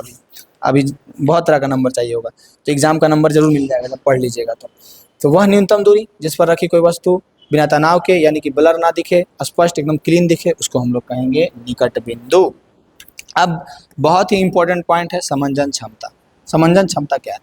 तो समंजन क्षमता कुछ नहीं है। सबसे पहली बात हम पीछे बताए हैं। अच्छा, अगर पूछ देगा क्वेश्चन ऑब्जेक्टिव में कि हमारे आँख में कौन सा लेंस लगा हुआ होता है, तो क्या बोलिएगा? उत्तल लेंस, जो कि प्राकृतिक लेंस होता है। वहाँ कोई डॉक्टर जाकर के बैठाता नहीं है, जो कि प्राकृतिक उस लेंस को देता है, यानी भगवान जिसको हम लोग कह सकते हैं, उत्तल लेंस होता है। और उत्तल लेंस किस चीज़ में लटका हुआ रहता है? तो उत्तल लेंस जो है सिलियरी पेशिया में लटका हुआ होता है। तो जब इसकी फोकस दूरी देखिए, जैसे कि हम कोई यहाँ रखे वस्तु को देख रहे हैं, तब रेटिना पे प्रतिबिंब बन रहा है, लेकिन फिर आगे वस्तु चल गया तो फिर भी रेटिना पे बन रहा है। तो क्यों रेटिना पे ही बन रहा है? इसका फोकस दूरी आगे पीछे हो रहा है, फोकस दूरी घटाने बढ़ाने। तो ये फोकस दूरी जो घटाने बढ़ाने का काम होता है वो सिलियरी पेशिया का होता है। किसका होता है? सिलियरी पेशिया का। तो ये जो फोकस दूरी घटाने बढ़ाने का काम सिलियरी पेशिया का होता है, तो ये जो गुण है फोकस दूरी घटाना बढ़ाना, इसी को हम लोग क्या कहते हैं? समंजन क्षमता कहते हैं। यानी अभिनेत्र लेंस, यानी हमारे नेत्र में जो लेंस लगा है उसकी वह क्षमता जिसके कारण वह अपनी फोकस दूरी को समायोजित कर लेता है, समंजन क्षमता कहलाती है। समायोजित कर लेता है यानी वो अपने अनुसार उसको बना लेता है। या फिर इसी को हम लोग ऐसे याद रखेंगे कि लेंस की वह क्षमता जिसके कारण लेंस अपने फोकस दूरी को बदल सकता है, अपनी फोकस दूरी को घटा बढ़ा सकता है। जैसे लिखना है वैसे लिख लीजिएगा। उसको हम लोग क्या कहते हैं? अभिनेत्र लेंस का फोकस समंजन क्षमता कहते हैं। क्या कहते हैं? समंजन क्षमता कहते हैं। याद रहेगा, समंजन क्षमता अभिनेत्र लेंस की वह क्षमता जिसके कारण वह अपनी फोकस दूरी को समायोजित कर लेता है, उसे हम लोग समंजन क्षमता कहते हैं। अब सुस्पष्ट दृष्टि की न्यूनतम दूरी क्या होती है? सुस्पष्ट दृष्टि की, एकदम अच्छा से देखने की न्यूनतम दूरी क्या होती है? तो सुस्पष्ट देखने की न्यूनतम दूरी 25 सेंटीमीटर होती है। किसी सामान्य दृष्टि के कारण वयस्क के लिए निकट बिंदु आँख से लगभग 25 सेंटीमीटर की दूरी पर होता है। इसे सुस्पष्ट दृष्टि की न्यूनतम दूरी कहते हैं। वह कम से कम दूरी जो हम लोग क्लियर वस्तु को, जहाँ पे हम लोग वस्तु को क्लियर देख सकें, वही हमारा कहलाता है सुस्पष्ट दृष्टि की न्यूनतम दूरी, जो कि कितना होता है? 25 सेंटीमीटर। अब यहाँ से 2-3 ऑब्जेक्टिव क्वेश्चन याद रखना है। सबसे पहली बात, पीछे जो हम बताए हैं, नेत्र लेंस से अपवर्तन के बाद जाकर के रेटिना पे प्रतिबिंब बनता है, कॉर्निया से प्रकाश अंदर जाता है। तो वो जो प्रतिबिंब बनता है वो वास्तविक बनता है कि काल्पनिक? तो याद रखना है वो बनता है वास्तविक। कैसा बनता है? वास्तविक। उसके बाद याद रखना है कि वो उल्टा बनता है कि सीधा? तो वो जो बनता है वो उल्टा बनता है। कैसा बनता है? उल्टा। अब कोई भी वस्तु का प्रतिबिंब रेटिना पे उल्टा बन रहा है, लेकिन हम लोगों को मस्तिष्क सीधा देखने की अनुभूति देती है, याद रखना। दूसरा ऑब्जेक्टिव क्वेश्चन ऐसे बन सकता है कि कोई भी सामान्य नेत्र का जो दूरस्थ बिंदु होता है वो कितना होता है, तो अनंत तक। कहाँ तक? अनंत तक। कोई भी सामान्य नेत्र कहाँ तक देख सकता है? अनंत तक देख सकता है। फिर है कि कोई भी सामान्य नेत्र की सुस्पष्ट निकटतम न्यूनतम दूरी कितनी होती है, तो 25 सेंटीमीटर होती है। यानी कि कोई भी आँख कहाँ तक देख सकता है, तो 25 सेंटीमीटर तक देख सकता है। ये जो क्वेश्चन है बहुत साल रिपीट हुआ है, समंजन क्षमता फिजिक्स में बहुत बार ये साइंस में पूछा गया क्वेश्चन है कि समंजन क्षमता किसको कहते हैं। तो कुछ नहीं है, क्या है, ये जो है सिलियरी मांसपेशियां का काम है समंजन क्षमता को बढ़ाना घटाना, जो कि लेंस का एक क्षमता है, लेंस का एक क्या है, क्षमता है, उसका गुण है। जैसे कि आपका कुछ क्षमता होगा, आपका क्षमता होगा कि आप 12-13 घंटा तक सो सकते हैं, आपका क्षमता होगा कि 24 घंटा तक सो सकते हैं, या फिर किसी का क्षमता होगा कि वो एकदम कभी नहीं सोएगा, वो जगले रह जाएगा, किसी का क्षमता होगा कि 4-5 दिन तक भूखल रह जाएगा, किसी का क्षमता होगा कि वो 5 मिनट में दौड़ जाएगा 1600 मीटर। तो ये क्या है, सबका अपना अपना क्षमता है। तो वैसी प्रकार लेंस का क्षमता है अपना कि वो फोकस दूरी को अदल बदल कर सकता है, उसी को लेंस का समंजन क्षमता कहते हैं। याद रहेगा या नहीं रहेगा, कोई दिक्कत है इसमें किसी प्रकार का? मेन जो इसका पार्ट था वो आपको याद रखने का था। अब हम लोगों को आ गया है दृष्टि दोष तथा उनका संशोधन। हम लोग आँख तो पढ़ लिए, आँख का प्रॉपर्टीज पढ़ लिए हैं, और आँख के प्रॉपर्टीज में कहाँ पे क्या होता है वो भी पढ़ लिए हैं। अब हम लोगों को पढ़ना है कि आँख खराब कैसे होता है, दृष्टि दोष क्या होता है, कब कौन कौन सा सिचुएशन क्रिएट होता है जब हम लोगों को वस्तु नहीं दिखाई देता है, कौन कौन सा स्थिति ऐसा बनता है जब हम लोगों को वस्तु नहीं दिखाई देता है, धुंधला दिखाई देता है, स्पष्ट नहीं दिखाई देता है, अच्छा से नहीं दिखाई देता है, खराब देता है, कौन कौन सा ऐसा स्थिति होता है। तो उस समय आपको याद रखना है कि यह मुख्यतः 4 स्थिति क्रिएट करता है। कितना स्थिति क्रिएट करता है? 4। एक होता है निकट दृष्टि दोष, एक होता है दीर्घ दृष्टि दोष, एक होता है जरा दृष्टि दोष, एक होता है अबिंदुकता। याद रखना है। अगर कोई कहेगा दृष्टि दोष कितने प्रकार के होते हैं, तो मुख्यतः 4। एक मोतियाबिंद भी होता है और भी होता है, लेकिन मुख्यतः 4 ही माना जाता है, मुख्यतः 4 ही माना जाता है। पढ़ेंगे सब, लेकिन मुख्यतः 4 ही माना जाता है। कौन कौन सा?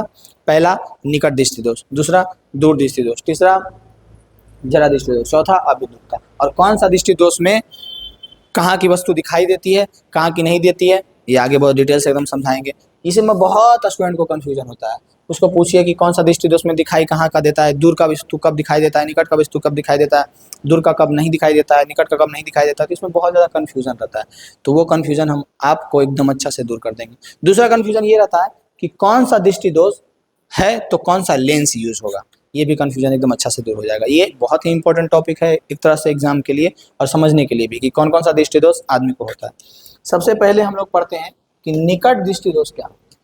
सबसे पहले हम लोग पढ़ेंगे कि निकट दृष्टि दोष क्या होता है।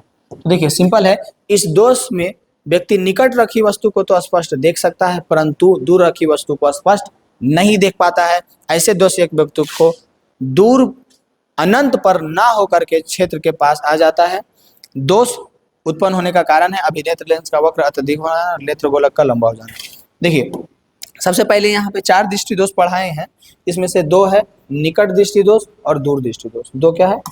निकट दृष्टि दोष और दूर दृष्टि दोष। 2 है ना, निकट और दूर। तो निकट दृष्टि दोष और दूर दृष्टि दोष में एक इंपॉर्टेंट पॉइंट याद रखना है। क्या याद रखना?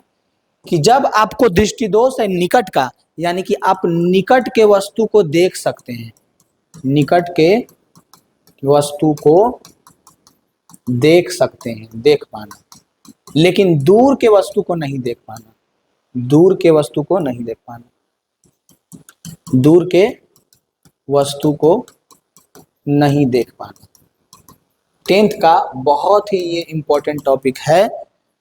दोनों दृष्टि दोष में बहुत बड़ा कंफ्यूजन पैदा होता है, क्योंकि जब इसको पढ़िएगा निकट दृष्टि दोष, इससे ऐसा लग रहा है कि निकट में दोष है तो निकट का वस्तु नहीं देख पाएगा, लेकिन ऐसा नहीं है। जो दृष्टि दोष रहेगा वहां का वस्तु वो देख सकता है। जैसे निकट दृष्टि दोष है तो सिंपल याद रखो कि यहाँ पे निकट यूज हुआ है, यानी कि निकट की वस्तु को देख सकता है और दूर की नहीं दिख सकता है। जैसे यहाँ पे दीर्घ दृष्टि दोष, यानी जिसको हम लोग दूर दृष्टि दोष कहते हैं, जब यहाँ पे दूर यूज हुआ है इसका मतलब दूर के वस्तु को देख सकता है और निकट को नहीं देख सकता है। इसको याद रखने का तरीका यही है, आप ऐसे याद रख सकते हैं कि जो दृष्टि दोष है वहां की वस्तु को वो देख सकता है, जो दृष्टि दोष है वहां की वस्तु को वो देख सकता है, जो दृष्टि दोष है वहां की वस्तु को वो देख सकता है। जैसे कि निकट दृष्टि दोष है तो निकट के वस्तु को देख सकता है, दूर के नहीं देख सकता है। दीर्घ दृष्टि दोष है तो दूर के वस्तु को देख सकता है, टिक लगा रहे हैं मतलब देख सकता है, लेकिन निकट के वस्तु को नहीं देख सकता, निकट के वस्तु को नहीं देख सकता है। याद रहेगा दोनों चीज, दोनों याद रहेगा, कंफ्यूजन होगा कोई किसी प्रकार का। जब निकट दृष्टि दोष है यानी कि वो निकट की वस्तु को देख सकता है और दूर की नहीं देख सकता है।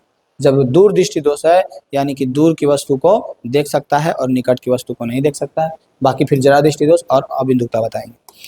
यानी कि निकट दृष्टि दोष में क्या होता है, तो इस दोष में इसको अगर लिखने के लिए आ गया एग्जाम में कि निकट दृष्टि दोष क्या है एवं इसके कारण और उपचार लिखे 5 नंबर, तो एकदम सुंदर से पहले इसको समझ जाइए कि क्या क्या चीजें इसमें है और कैसे लिखना है। सबसे पहली बात, निकट दृष्टि में होता क्या है निकट दृष्टि दोष में, तो इसको लिखिएगा कि निकट दृष्टि दोष में व्यक्ति को निकट की वस्तु सुस्पष्ट दिखाई देती है लेकिन दूर की वस्तु दिखाई नहीं देती है, जिसका कारण है कि अभिनेत्र लेंस का वक्रता अधिक हो जाना। अभिनेत्र लेंस ऐसा है, ये चपटा हो जाता है और लंबा हो जाता है, और क्या हो जाता है, लंबा हो जाता है, जिससे क्या हो जाता है, जो प्रकाश की किरण रेटिना पे पहुंचना चाहिए वो रेटिना से पहले कट जाता है। रेटिना पे पहुंचना चाहिए वो रेटिना से पहले कट जाता है। समझ में आ रहा है क्या होता है इसमें, कि प्रकाश की किरण जो अपवर्तन होगा कॉर्निया से जाकर के नेत्र लेंस से जाकर के उसको पहुंचना चाहिए रेटिना पे, वो रेटिना से पहले कट जाएगा, क्योंकि जो साइज था नेत्र लेंस नेत्र का गोलक का, नेत्र गोलक का, वो लंबा हो जाता है। तो नेत्र गोलक जब लंबा हो गया तो उसका जो प्रतिबिंब है वो रेटिना से पहले ही बन जाता है, और रेटिना पे बनेगा तभी हम लोगों को देखने की अनुभूति होगा। रेटिना से पहले या बाद बनेगा तो हम लोगों को देखने की अनुभूति नहीं होगा। मस्तिष्क को जो है भेजेगा, रेटिना पे बनेगा तभी, मस्तिष्क को सिग्नल तभी भेजेगा जब रेटिना पे बनेगा, ऐसा नहीं बनेगा। ठीक है, यानी इसको सिंपल याद रखना है कि इस दोष में व्यक्ति निकट रखी वस्तुओं को तो स्पष्ट देख सकता है परंतु दूर रखी वस्तुओं को स्पष्ट नहीं देख पाता है। ऐसे दोष युक्त व्यक्ति को दूर बिंदु अनंत पर ना होकर के नेत्र के पास ही आ जाता है। मतलब कि अभी आपका आंख ठीक है तो आपका दूर बिंदु क्या है, अनंत, लेकिन जैसे ही आपको हो गया निकट दृष्टि दोष तो आपका दूर बिंदु आपके पास चला है, मतलब कि आप पास ही तक देख सकते हैं, दूर तक नहीं देख सकते हैं। कहने का मतलब सिर्फ सिंपल है। यानी कि होता क्या है निकट दृष्टि दोष, तो पहले परिभाषा में जैसा लिखिएगा उसमें कि निकट दृष्टि दोष में व्यक्ति को निकट की वस्तु दिखती है लेकिन दूर की वस्तु नहीं दिखती है। इसमें व्यक्ति का दूर बिंदु उसके पास चला आता है। कारण, रीजन क्या है, रीजन ये है कि अभिनेत्र लेंस का वक्रता त्रिज्या, वक्रता जो उसका है वो अधिक हो जाता है। कहने का मतलब है नेत्र गोलक लंबा हो जाता है। रीजन समझ में आ गया, नेत्र गोलक लंबा हो जाता है जिसके कारण प्रतिबिंब जो है रेटिना पे बनना चाहिए लेकिन रेटिना से पहले ही बन जाता है। रीजन समझ में आ गया। अब इसका निवारण क्या है, तो इस दोष को किसी उपयुक्त क्षमता के अवतल लेंस, अब ये चीज याद रखने के लिए भी आपको हम ट्रिक बताएंगे कि जितना अक्षर का दृष्टि दोष है उससे एक अक्षर ज्यादा लेंस लगेगा। जैसे निकट दृष्टि दोष है 3 अक्षर का, निकट क्या है 3, निकट क्या है 3, तो लेंस लगेगा 4 अक्षर के। निकट है 3 तो लेंस लगेगा 4 अक्षर के, यानी अवतल लगेगा। देखिए इस तरह से याद रखिएगा कि जितना अक्षर का आपको दृष्टि दोष है उससे एक ज्यादा अक्षर का आपको क्या लगेगा, लेंस लगेगा। कैसे याद रखिएगा, जैसे कि दृष्टि दोष 2 तरह का हम अभी पहला बता दिए, अभी यहीं से याद रख लीजिएगा। एक निकट दृष्टि दोष है और एक दूर दृष्टि दोष। लेंस भी 2 तरह का है, एक अवतल है और एक उत्तल है। अब देखिए दूर कितना अक्षर का है, 2 अक्षर का, तो जब दृष्टि दोष 2 अक्षर का है तो लेंस लगेगा 3 अक्षर का, लेंस लगेगा 3 अक्षर का। निकट दृष्टि दोष, निकट कितना अक्षर का है, 3 अक्षर का, तो लेंस लगेगा 4 अक्षर का। सिंपल बात है। दृष्टि दोष जितना अक्षर का उससे एक अक्षर का ज्यादा लेंस लगेगा। निकट को अवतल और दूर को उत्तल लगेगा। यानी कि यहाँ पे जो हम लोग इसका निवारण पढ़ रहे हैं, निवारण में इस दोष के लिए उपयुक्त क्षमता के अवतल लेंस, अवतल लेंस का दूसरा नाम अपसाइड लेंस। क्यों, क्योंकि ये अपसरित करता है किरणों को। अपसरित करना मतलब फैलाना, अपसरित करना मतलब फैलाना। ये लेंस जो है, अवतल लेंस जो है, किरणों को अपसरित करता है, फैलाता है। फैलाएगा तभी ना रेटिना तक पहुंच पाएगा। पहले ही जब उसका जो किरण है, प्रकाश का किरण जो है आँख के अंदर पहले ही कट जा रहा है तो उसको और फैलाएंगे तब ना वो रेटिना तक जाकर के पहुंचेगा, क्योंकि नेत्र गोलक लंबा हो चुका है। तो इस दोष को किसी उपयुक्त क्षमता के अवतल लेंस, यानी जिसी को हम लोग दूसरा कहते हैं अपसाइड लेंस, के उपयोग द्वारा संशोधित किया जा सकता है। उपयुक्त क्षमता का अवतल लेंस वस्तु के प्रतिबिंब को वापस रेटिना पर ले आता है तथा इस प्रकार इस दोष को संशोधित किया जाता है। सिंपल आपको याद रखना है। इस दोष में, निकट दृष्टि दोष में क्या होता है, तो निकट की वस्तु दिखाई देती है, दूर की वस्तु नहीं दिखाई देती है। इस दोष के व्यक्ति को का दूर बिंदु उसके नजदीक चला आता है और इस दोष में अवतल लेंस का यूज होता है। कौन सा लेंस का यूज होता है, अवतल लेंस। अब यहाँ से एक और भी क्वेश्चन ऐसे भी बन सकता है कि कौन सा लेंस को अपसारी कहते हैं, कौन सा को अभिसारी कहते हैं। तो याद रखिएगा, अवतल लेंस को अपसारी कहते हैं क्योंकि ये फैलाता है, और उत्तल लेंस को अभिसारी कहते हैं क्योंकि वो एक बिंदु पे सारे प्रकाश को मिलाता है। इसका निवारण क्या है, तो इस दोष में अवतल लेंस, अभी रिपीट हो गया, कोई दिक्कत है। अब हम लोगों को पढ़ना है, क्या पढ़ना है, दीर्घ दृष्टि दोष या फिर जिसको हम लोग कहते हैं दूर दृष्टि दोष। अब हम लोगों को जानना है दीर्घ दृष्टि दोष या जिसको हम लोग कहते हैं दूर दृष्टि दोष। दीर्घ या दूर दृष्टि दोष क्या होता है, तो इसमें दूर की वस्तु सुस्पष्ट दिखाई देती है लेकिन निकट की वस्तु स्पष्ट यानी दिखाई ही नहीं देती है। इसका कारण क्या है, इसका कारण है नेत्र गोलक का छोटा हो जाना। जब हम लोग निकट दृष्टि दोष पढ़े थे तो उसमें क्या हुआ था, नेत्र गोलक लंबा हो गया, नेत्र गोलक बड़ा हो गया। लेकिन जब हम लोग दूर दृष्टि दोष पढ़ रहे हैं, इसमें क्या हो रहा है, नेत्र गोलक छोटा हो जाता है। जब नेत्र गोलक जो है वो साइज से ज्यादा छोटा हो जाता है तो इसका जो प्रकाश का दोनों किरण है वो कटना चाहिए रेटिना पे, लेकिन रेटिना से आगे जाकर के कटता है, रेटिना से आगे जाकर के कटता है। यानी दृष्टि दोष युक्त कोई व्यक्ति दूर की वस्तुओं को तो स्पष्ट से देख सकता है परंतु निकट की रखी वस्तुओं को स्पष्ट से नहीं देख पाता है। ऐसे दोष युक्त व्यक्ति का निकट बिंदु सामान्य निकट बिंदु 25 सेंटीमीटर से दूर हट जाता है। यानी निकट बिंदु ऐसे सामान्य का 25 सेंटीमीटर होता है लेकिन इसका निकट बिंदु बहुत दूर चल जाता है। अनंत बिंदु जहाँ है वहीं रहेगा लेकिन निकट बिंदु दूर चला जाता है। यानी कि दीर्घ दृष्टि दोष में क्या होता है, दृष्टि दोष युक्त कोई व्यक्ति दूर की वस्तुओं को तो स्पष्ट से देख सकता है परंतु निकट रखी वस्तुओं को स्पष्ट से नहीं देख पाता है। ऐसे दोष युक्त व्यक्ति का निकट बिंदु सामान्य निकट बिंदु 25 सेंटीमीटर से दूर हट जाता है। इस दोष उत्पन्न होने का कारण अभिनेत्र लेंस की फोकस दूरी का अत्यधिक हो जाना, नेत्र गोलक का छोटा हो जाना। इसका रीजन क्या है, अभिनेत्र लेंस की फोकस दूरी का अत्यधिक हो जाना, फोकस दूरी उसका बढ़ जाता है। नेत्र लेंस का जो लेंस का फोकस दूरी है, समझना क्षमता उसको चेंज करते रहता है ना, लेकिन वो बहुत ज़्यादा बढ़ ही जाता है। तो रीजन क्या है, नेत्र गोलक जो है वो छोटा हो जाता है, नेत्र गोलक जैसा होना चाहिए जो साइज का उससे छोटा हो जाता है। इसका निवारण क्या है, तो इस दोष को उपयुक्त क्षमता के अभिसारी लेंस किसको बोले थे, उत्तल को। अभिसारी मतलब एक पे जमा करना, एक पे जमा करने का काम कौन करता है, उत्तल लेंस। इस दोष को उपयुक्त क्षमता के अभिसारी लेंस यानी उत्तल लेंस का उपयोग करके संशोधित किया जा सकता है। उत्तल लेंस युक्त चश्मा दृष्टिपटल पर वस्तु का प्रतिबिंब फोकसित करने के लिए आवश्यक अतिरिक्त क्षमता प्रदान करती है। नेत्र गोलक जो है वो हो गया है चपटा, छोटा हो गया है और प्रकाश का किरण जो है रेटिना से आगे कट रहा है। तो आगे कट रहा है, इसको कम करना है ना, छोटा और पास लाना है ना। तो पास लाना है तो हम लोगों को पास लाना यानी कि मिलाना पड़ेगा और किरण को। तो मिलाने का काम कौन करेगा, अभिसारी लेंस। अभिसारी मतलब मिलाना, अभिसारी लेंस किसको कहते हैं, उत्तल लेंस को कहते हैं। सिंपल सा रीजन है।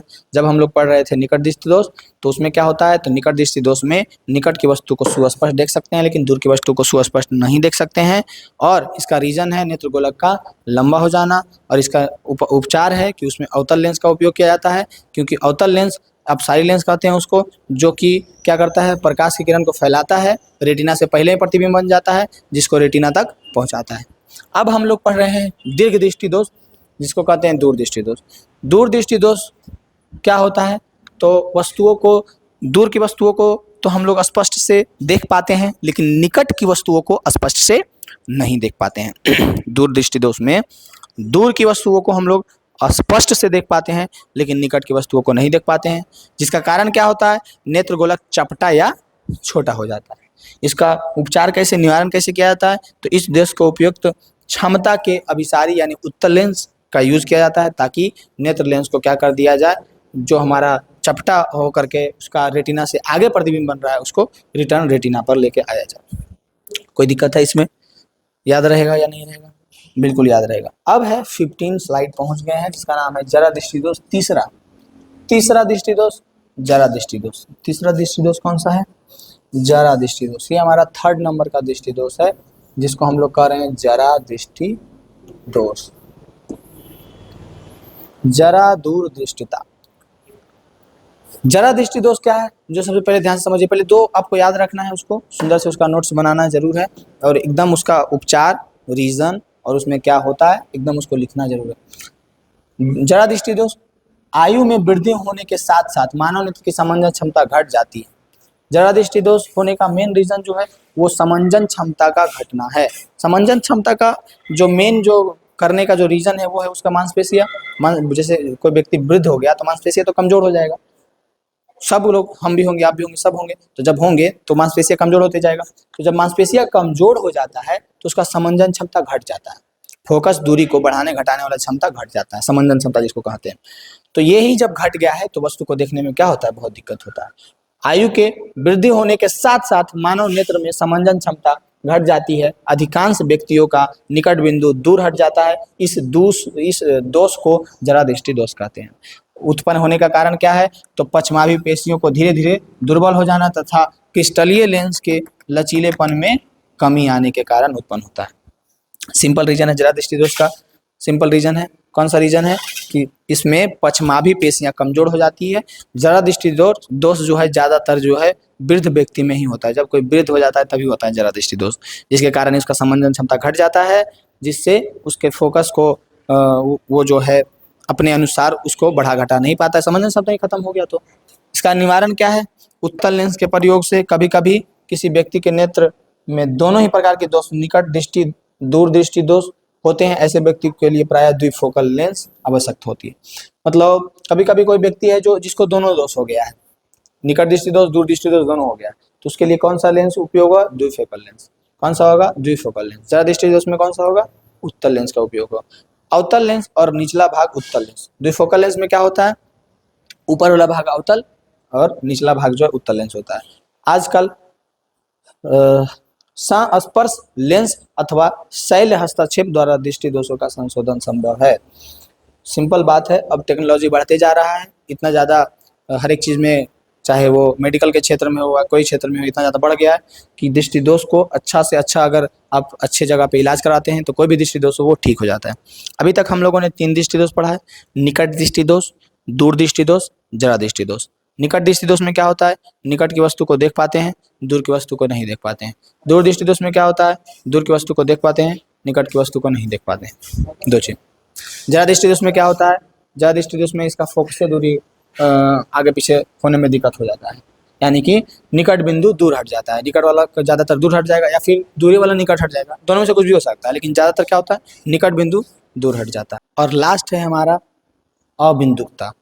अबिंदुकता जो हमारा, जब अबिंदुकता किसी व्यक्ति को हो जाता है तो बस होता इतना है कि वो एक साथ उदग्र और क्षैतिज रेखाओं को नहीं देख सकता है। एक साथ उदग्र और क्षैतिज, एक साथ उदग्र और क्षैतिज, मतलब कि अगर उसके सामने 2 पिलर है, एक खड़ा है एक ऐसे है, तो एक ही, जैसे कि हम लोग को तो दोनों को एक साथ देख लेंगे। 2 पिलर है आपके सामने, एक है क्षैतिज और एक है उदग्र, तो दोनों को तो आप देख लीजिएगा सामान से, जिसका आँख ठीक है वो देख लेगा। लेकिन जिसको अबिंदुकता हो गया उसको वो दोनों एक साथ नहीं दिखेगा। और इसमें कौन सा लेंस यूज किया जाता है, तो इसमें यूज किया जाता है बेलनाकार लेंस। कौन सा लेंस यूज किया जाता है इसमें, बेलनाकार लेंस। इसको ठीक करने के लिए इसमें बेलनाकार लेंस यूज किया जाता है। और ये इसमें होता क्या है, तो उदग्र और क्षैतिज चीजों को एक साथ वो केंद्रित नहीं कर पाते हैं, उदग्र और क्षैतिज चीजों को एक साथ केंद्रित नहीं कर पाते हैं। ये क्यों होता है, तो ये जो है, जो हमारा कॉर्निया है, कॉर्निया के वक्रता बढ़ने घटने के कारण होता है, जिससे क्या होता है कि ये रेटिना पर प्रतिबिंब ना बना करके इधर उधर कर देता है। इसी के रीजन से अबिंदुकता में हम लोग जब बेलनाकार लेंस का यूज करते हैं तो उसको वो एक जगह पे स्थगित कर देता है प्रतिबिंब को, तब हम लोग को रेटिना पे पहुंच जाता है तो वो देख पाते हैं हम लोग आसानी से। समझ में आया, चारों दृष्टि दोष, निकट, दूर, जरा, उसके बाद अबिंदुकता। इसमें क्या होता है, इसको आप लोग सुंदर से पढ़े लिख लीजिए। तो परिभाषा कैसे लिखिएगा इसका, कि अबिंदुकता से पीड़ित व्यक्ति को, अबिंदुकता से पीड़ित व्यक्ति उदग्र एवं क्षैतिज चीजों को एक साथ केंद्रित नहीं कर सकती है, एक साथ केंद्रित नहीं कर सकती है। इसके उपचार के लिए बेलनाकार लेंस का यूज किया जाता है। ये कॉर्निया के वक्रता बढ़ने घटने के कारण होता है। ठीक है, कोई दिक्कत है इसमें, किसी प्रकार का दिक्कत है, नहीं दिक्कत है। इसके बाद आगे आ जाइए। आगे हमारा एक और दृष्टि दोष है जिसका नाम है मोतियाबिंद। क्या नाम है? मोतियाबिंद नाम। एक और दृष्टि दोष है जिसका नाम है मोतियाबिंद। आमतौर पे जब एज बहुत ज़्यादा हो जाता है तो आँख के बीच में देखिएगा, कॉर्निया पे देखिएगा वाइट वाइट हो जाएगा। जो हमारा कॉर्निया है या फिर जो हमारा आइरिस है, आइरिस पे देखिएगा, आइरिस जो वाइट वाइट हो जाता है। तो वो क्यों होता है? दुधिया धुंधला टाइप के, तो ये मोतियाबिंद, इसी को मोतियाबिंद कहते हैं। अधिक उम्र के कुछ व्यक्ति के नेत्र का क्रिस्टलीय लेंस दुधिया तथा धुंधला हो जाता है। इस स्थिति को मोतियाबिंद कहते हैं। इसके कारण नेत्र की दृष्टि में कमी या पूर्ण रूप से दृष्टि क्षय हो जाती है। मोतियाबिंद की शल्य चिकित्सा के बाद दृष्टि का वापस लौटना संभव होता है। एक एज के बाद मोतियाबिंद के ऑपरेशन सबके करवाना पड़ता है, समझा रहा है ना? एक उम्र के बाद मोतियाबिंद के ऑपरेशन की सबको करना पड़ता है, क्योंकि जब बहुत ज़्यादा एज हो जाता है ना तो ये होना कंफर्म होता है कि उसके आँख के जो क्रिस्टलीय लेंस हैं वो दुधिया वाइट वाइट टाइप के हो जाते हैं। उसी को हम लोग क्या कहते हैं? मोतियाबिंद कहते हैं। क्या कहते हैं? मोतियाबिंद। इसका एक सही तरह से ऑपरेशन जो करवाता है, चिकित्सा में दिखवाता है, तो ये ठीक हो जाता है। याद रखिएगा। अगर कहेगा मोतियाबिंद क्या है तो वहाँ पे आपको सुंदर से लिखना है, जो कि अभी भी आप लिखिए कि मोतियाबिंद के कारण, ये सबसे पहली बात तो मोतियाबिंद उम्र बढ़ने के कारण होती है। मोतियाबिंद उम्र बढ़ने के कारण होती है और इसमें आँख का क्रिस्टलीय लेंस धुंधला दुधिया हो जाता है। समझ में आया? इसमें शल्य चिकित्सा अच्छा से करवाने पर यह ठीक हो जाता है। इसका उपचार यही है। बताइए, कोई दिक्कत? परिभाषा याद रखना है कि प्रिज्म किसको कहते हैं। तो प्रिज्म जो है किस चीज़ का बना हुआ होता है? कांच का बना हुआ होता है। कांच का बना हुआ होता है। याद रखिएगा, कांच का बना हुआ एक ऐसा अपारदर्शी माध्यम जो 3 फलकों से घिरा हुआ होता है। कांच का बना हुआ एक ऐसा पारदर्शी माध्यम, अभी अपारदर्शी बोल दिया क्या? पारदर्शी माध्यम, क्योंकि इससे प्रकाश पार हो जाता है। कांच का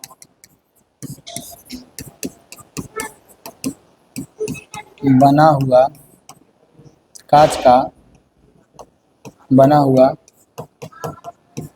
एक ऐसा पारदर्शी माध्यम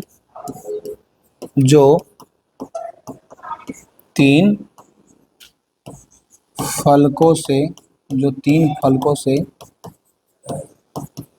घिरा होता है। कांच का बना हुआ एक ऐसा पारदर्शी माध्यम जो 3 फलकों से घिरा होता है, उसे प्रिज्म कहते हैं। उसे ही क्या कहते हैं? उसे ही प्रिज्म कहते हैं।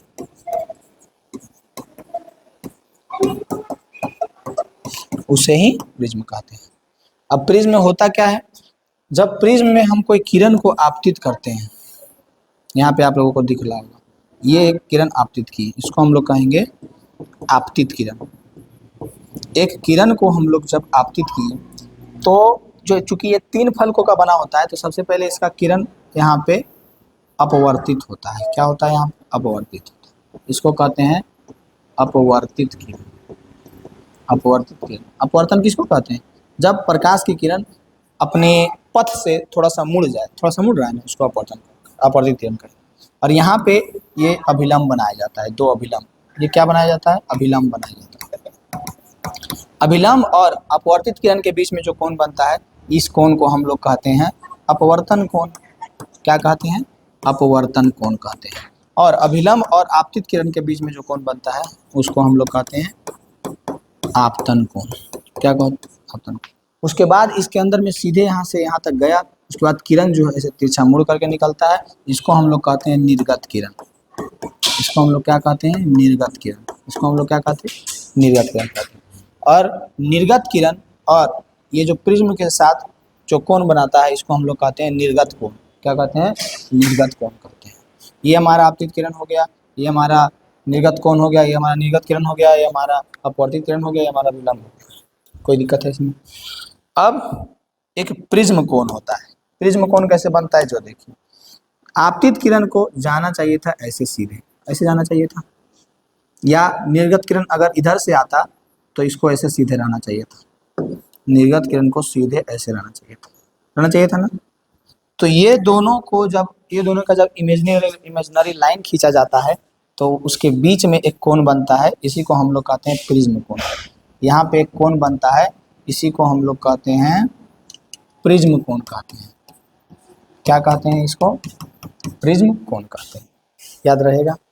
किसी प्रकार का दिक्कत है इसमें? हाँ, याद रहेगा या नहीं रहेगा जो बताइए। इसी को हम लोग कहते हैं प्रिज्म कोण कहते हैं। कोई दिक्कत है? नहीं ना दिक्कत है। यानी कि प्रिज्म क्या होता है? कांच का बना हुआ एक ऐसा पारदर्शी माध्यम जो 3 फलकों से घिरा होता है, उसे प्रिज्म कहते हैं। प्रिज्म में आपतित किरण होता है और क्या होता है? अपवर्तित किरण होता है, निर्गत किरण होता है, निर्गत कोण होता है, आपतन कोण होता है, अपवर्तन कोण होता है, अभिलंब होता है और प्रिज्म कोण होता है। प्रिज्म कोण को डेल्टा से सूचित करते हैं। Delta, this is delta, this is delta. Prism कोण को किस चीज से सूचित करते हैं? डेल्टा से। किस चीज से सूचित करते हैं? डेल्टा से सूचित करते हैं। किसी प्रकार का कोई दिक्कत है? किसी प्रकार का इसमें कोई दिक्कत है? हम लोग इसका 70% पढ़ चुके हैं। हम बोले थे बहुत छोटा सा चैप्टर है, बस आपको धैर्य रख करके एक एक कॉन्सेप्ट को समझना है, खुद से फिर लिखना है, अपने वर्डों में लिखना है। एकदम किताबी भाषा एकदम नहीं है, नहीं हम यहाँ पे एक भी किताबी भाषा नहीं यूज़ करते हैं, ठीक है। आराम से इतना अच्छा से लिखा देते हैं कि आप लोग खुद से उसको घरेलू भाषा समझ करके एकदम अच्छा से लिख पाइए, बना पाइए। एक भी किताबी भाषा में नहीं यूज़ करते हैं, आप देख सकते हैं, ताकि आपको याद रहे और फिर आप खुद के भाषा बना करके लिखिए। फिर है कि कांच के प्रिज्म द्वारा श्वेत प्रकाश का विक्षेपन। श्वेत प्रकाश का विक्षेपन, या फिर इसी को हम लोग कहते हैं वर्ण विक्षेपन। क्या कहते हैं इसी को हम लोग? वर्ण विक्षेपन। वर्ण विक्षेपन, इसी को हम लोग क्या कहते हैं? वर्ण विक्षेपन।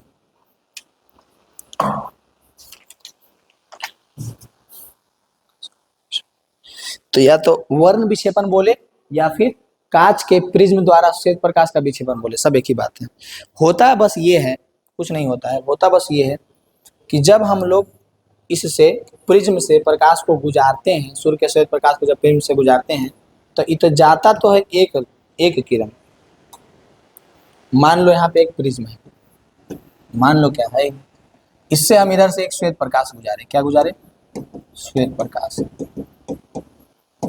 श्वेत प्रकाश जब इसको हम लोग गुजारते हैं तो ये श्वेत प्रकाश तो एक किरण गया, लेकिन इससे निकलता है कितना किरण? जो देखिए, बै जा नी ह पी ना ला, 7 किरण निकलता है। कितना निकलता है? 7 किरण।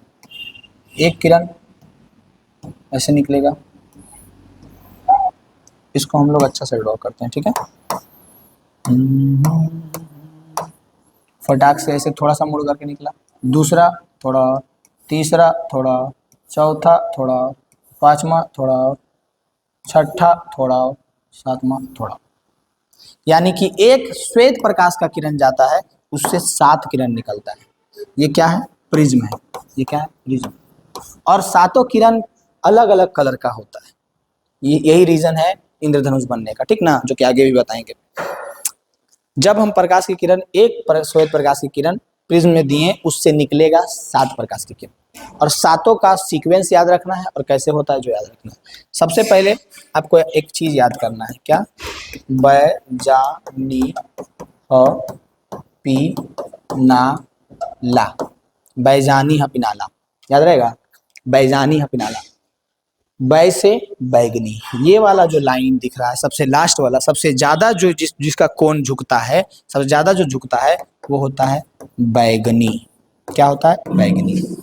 ज से जामुनी, सेकेंड में जो होता है वो होता है जामुनी। नी से नीला, थर्ड में, नीचे से जो थर्ड में होता है वो होता है नीला। ह से हरा, नीचे से जो फोर्थ में होता है वो होता है हरा। प से पीला, नीचे से जो 5 में होता है पीला। ना से नारंगी, इधर से जो ऊपर होता है नारंगी, और सबसे लास्ट में होता है लाल। तो प्रकाश का जब हम लोग ये पढ़ते हैं, कहाँ गए?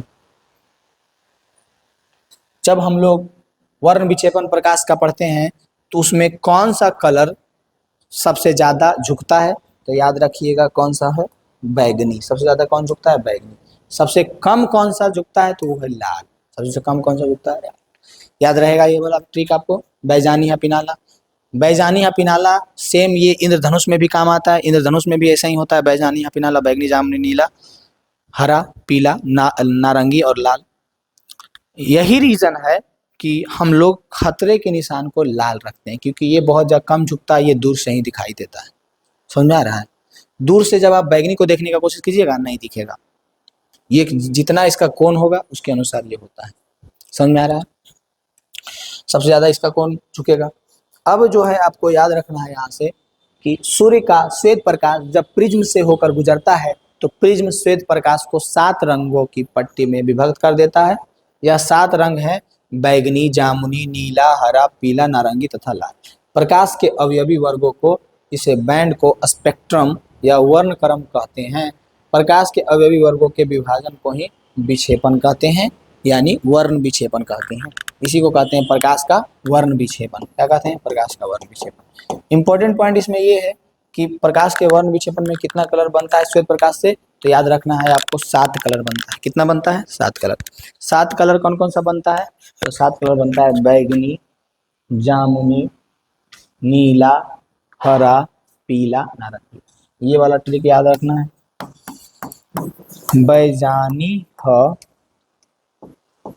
पिनाला, बैजानी है पिनाला, ये वाला ट्रिक याद रखना है। बैजानी है पिनाला, बैगनी, जामुनी, नीला, हरा, पीला, नारंगी और लाल। इतना 7 कलर निकलता है। अब हम नहीं, अब आपका काम है रिपीट करना। हम इतना repeat repeat repeat repeat repeat करके रिपीट करके बता देंगे। आप इसको सुंदर से रिपीट कीजिए और इस चीज को अच्छा से याद रखना है, आपको भूलना नहीं। याद रहेगा या नहीं रहेगा जो बताइए तो कांच के प्रिज्म द्वारा श्वेत प्रकाश का वर्ण विक्षेपण होता है। वर्ण विक्षेपण में कितना कलर बनता है? 7 कलर। जो कि इंद्रधनुष में भी 7 कलर बनता है। कौन कौन सा? बैगनी, बैजानी पिनाला, बैजानी पिनाला, बैगनी, जामुनी, नीला, हरा, पीला, नारंगी, लाल। याद रहेगा? यही है हमारा प्रकाश का वर्ण विक्षेपण। अगर पूछेगा क्वेश्चन कि प्रकाश के वर्ण विक्षेपण की शुरुआत हैं तो फटाक से लिखिएगा कि सूर्य का श्वेत प्रकाश, सूर्य का प्रकाश या फिर श्वेत प्रकाश जब प्रिज्म से गुजारा जाता है तो ये 7 रंगों में विभक्त हो जाता है, 7 रंगों में टूट जाता है। यानी कि इससे ये चीज पता चलता है कि श्वेत प्रकाश में 7 प्रकाश छुपा हुआ है। श्वेत प्रकाश में कितना प्रकाश छुपा हुआ है? 7 प्रकाश। इससे यही पता चलता है कि श्वेत प्रकाश में या फिर सूर्य के प्रकाश में 7 कलर छिपा हुआ है, जो कि प्रिज्म उसको विभक्त करने का काम करता है। और अगर हम प्रिज्म में ये 7 कलर सेम सीक्वेंस में डालें तो इधर से श्वेत रंग निकलता है। अगर इसके उल्टा भी हम लोग करें, जैसे इधर से श्वेत प्रकाश हम लोग दिए हैं प्रिज्म में तो 7 प्रकाश निकला है ना, 7 रंग। अब वही 7 रंग को सेम सीक्वेंस में अगर हम लोग देंगे तो इधर से श्वेत प्रकाश भी निकलेगा। क्या निकलेगा? श्वेत प्रकाश। सिंपल से लिख दीजिएगा। क्वेश्चन रहेगा कि कांच के प्रिज्म द्वारा श्वेत प्रकाश का विक्षेपण या फिर वर्ण विक्षेपण किसको कहते हैं, तो फटाक से लिख दीजिएगा। लिखिएगा या नहीं लिखिएगा? कोई प्रकार का दिक्कत होगा इसमें? किसी प्रकार का दिक्कत नहीं होगा, नहीं होगा। अब देखिए हम लोगों का अगला टॉपिक, अगला क्या है ये याद रखना है। बैजानी पिनाला, बैगनी, जामुनी, नीला, हरा, पीला, नारंगी, लाल। अगला है इंद्रधनुष का बनना। इंद्रधनुष कैसे बनता है, क्यों बनता है, क्या होता है? इंद्रधनुष सबसे पहले मोटा मोटी याद रखिए, जो हम लोग प्रकाश का वर्ण विक्षेपण पढ़े हैं उसी वही रीजन है वर्ण ये इंद्रधनुष का बनना। होता क्या है, तो जब बारिश होता है, देखते हैं ये जो इंद्रधनुष कब बनता है? बारिश होने के बाद। तो जब बारिश होता है तो बारिश होने के बाद जो है, जो पानी के फुब्बारे गोले उड़ रहे होते हैं, उससे जब प्रकाश गुजरता है, प्रकाश का अपवर्तन होता है, उससे जब प्रकाश बहता है तब उससे 7 कलर बन करके निकलता है। कौन सा? सूर्य का प्रकाश ही ना बहेगा वहां पे, तुम तो टॉर्च बारे गया ना लाल कलर के, श्वेत प्रकाश, सूर्य का प्रकाश उसमें बहेगा। तो वो जब उसका अपवर्तन होता है श्वेत प्रकाश के उस कल पानी में, तब जाकर के उससे 7 रंग निकलता है। सिंपल है, याद रहेगा? नहीं याद रहेगा कि इंद्रधनुष का बनना प्रकाश के प्रिज्म यानी प्रकाश के अपवर्तन के कारण होता है। प्रकाश के प्रिज्म जो रूल हमें पढ़ाए हैं उसमें अपवर्तन हो रहा था ना, पर ये जो बनता है इंद्रधनुष, ये प्रकाश के अपवर्तन के कारण होता है। इंद्रधनुष वर्षा के पश्चात आकाश में जल के सूक्ष्म कणों में दिखाई देने वाला प्राकृतिक स्पेक्ट्रम है। यह वायुमंडल में उपस्थित जल की बूंदों द्वारा सूर्य के प्रकाश के परिक्षेपण के कारण प्राप्त होता है। इंद्रधनुष सदैव सूर्य के विपरीत दिशा में बनता है। विपरीत में बनेगा ही, सूर्य जिधर है उसके विपरीत दिशा में हमेशा बनेगा इंद्रधनुष। क्यों? क्योंकि प्रकाश आएगा उस तरफ से पानी के, सूर्य के तरफ से, और उसके विपरीत दिशा में जाकर के क्रॉस करेगा जब पानी से सूर्य का प्रकाश यानी श्वेत प्रकाश, तो उसके विपरीत दिशा में 7 कलर निकलेगा, यानी उसके विपरीत दिशा में बनेगा ही नहीं। जल की सूक्ष्म बूंदे छोटे छोटे प्रिज्म की भांति कार्य करती है। छोटे छोटे बूंदे जो बारिश के बाद होती है वो किस चीज के काम करती है? प्रिज्म के भांति कार्य करती है, और सूर्य के आपतित प्रकाश की ये बूंद से बाहर निकलते समय प्रकाश को पुनः अपवर्तित करती है। प्रकाश के परिक्षेपण तथा आंतरिक परावर्तन के कारण विभिन्न वर्ण विक्षेपण के नेत्रों तक पहुंचती है। किसी प्रिज्म से गुजरने के पश्चात प्रकाश के विभिन्न वर्ण आपतित किरण के सापेक्ष अलग अलग कोणों पर झुकती है। लाल प्रकाश सबसे कम झुकता है जबकि बैगनी प्रकाश सबसे अधिक झुकता है। कोई झुकने का बात हो रहा है, देखिए सबसे कम झुकता है लाल प्रकाश, सबसे कम कौन झुकता है? लाल प्रकाश। सबसे अधिक झुकता है बैगनी प्रकाश। यही बात, किसी प्रकार कोई दिक्कत है इसमें? हाँ, यानी याद रखना है आपको। अगर आ गया कि इंद्रधनुष क्यों बनता है तो आपको सुंदर से लिखना है कि बरसात के पश्चात पानी के छोटे छोटे बूंद से जब श्वेत के प्रकाश गुजरती है तो उस श्वेत प्रकाश से 7 रंग विभक्त हो जाते हैं। वे छोटे छोटे पानी के बूंद प्रिज्म का काम करती है, जिससे 7 रंग में विभक्त हो जाती है। प्रिज्म का काम करती है क्योंकि छोटे छोटे बूंद 7 रंगों में विभक्त हो जाती है, जिसके कारण हम लोगों को इंद्रधनुष दिखाई देता है। समझ में आया? लिखिएगा ना सुंदर से, इसको समझिए, खुद के वर्डों में शब्दों में लिखिए इसको सुंदर से, और एग्जाम में अच्छा से लिख करके आइए। अब नेक्स्ट है हमारा वायुमंडलीय अपवर्तन क्या है। सबसे पहले वायुमंडलीय अपवर्तन होता क्या है? कौन कौन सा ऐसा चीज है जिसको हम लोग देखते हैं तो कहते हैं कि वायुमंडलीय अपवर्तन के कारण होता है। जो अभी हम लोग प्रकाश का अपवर्तन पढ़े हैं, तो वो अपवर्तन कांच में भी किया जा सकता था, हवा पानी में भी किया जा सकता था, तारपीन में भी किया जा सकता था। वायुमंडलीय अपवर्तन में सिर्फ ये अपवर्तन ही है, लेकिन ये सिर्फ वायुमंडल में होता है।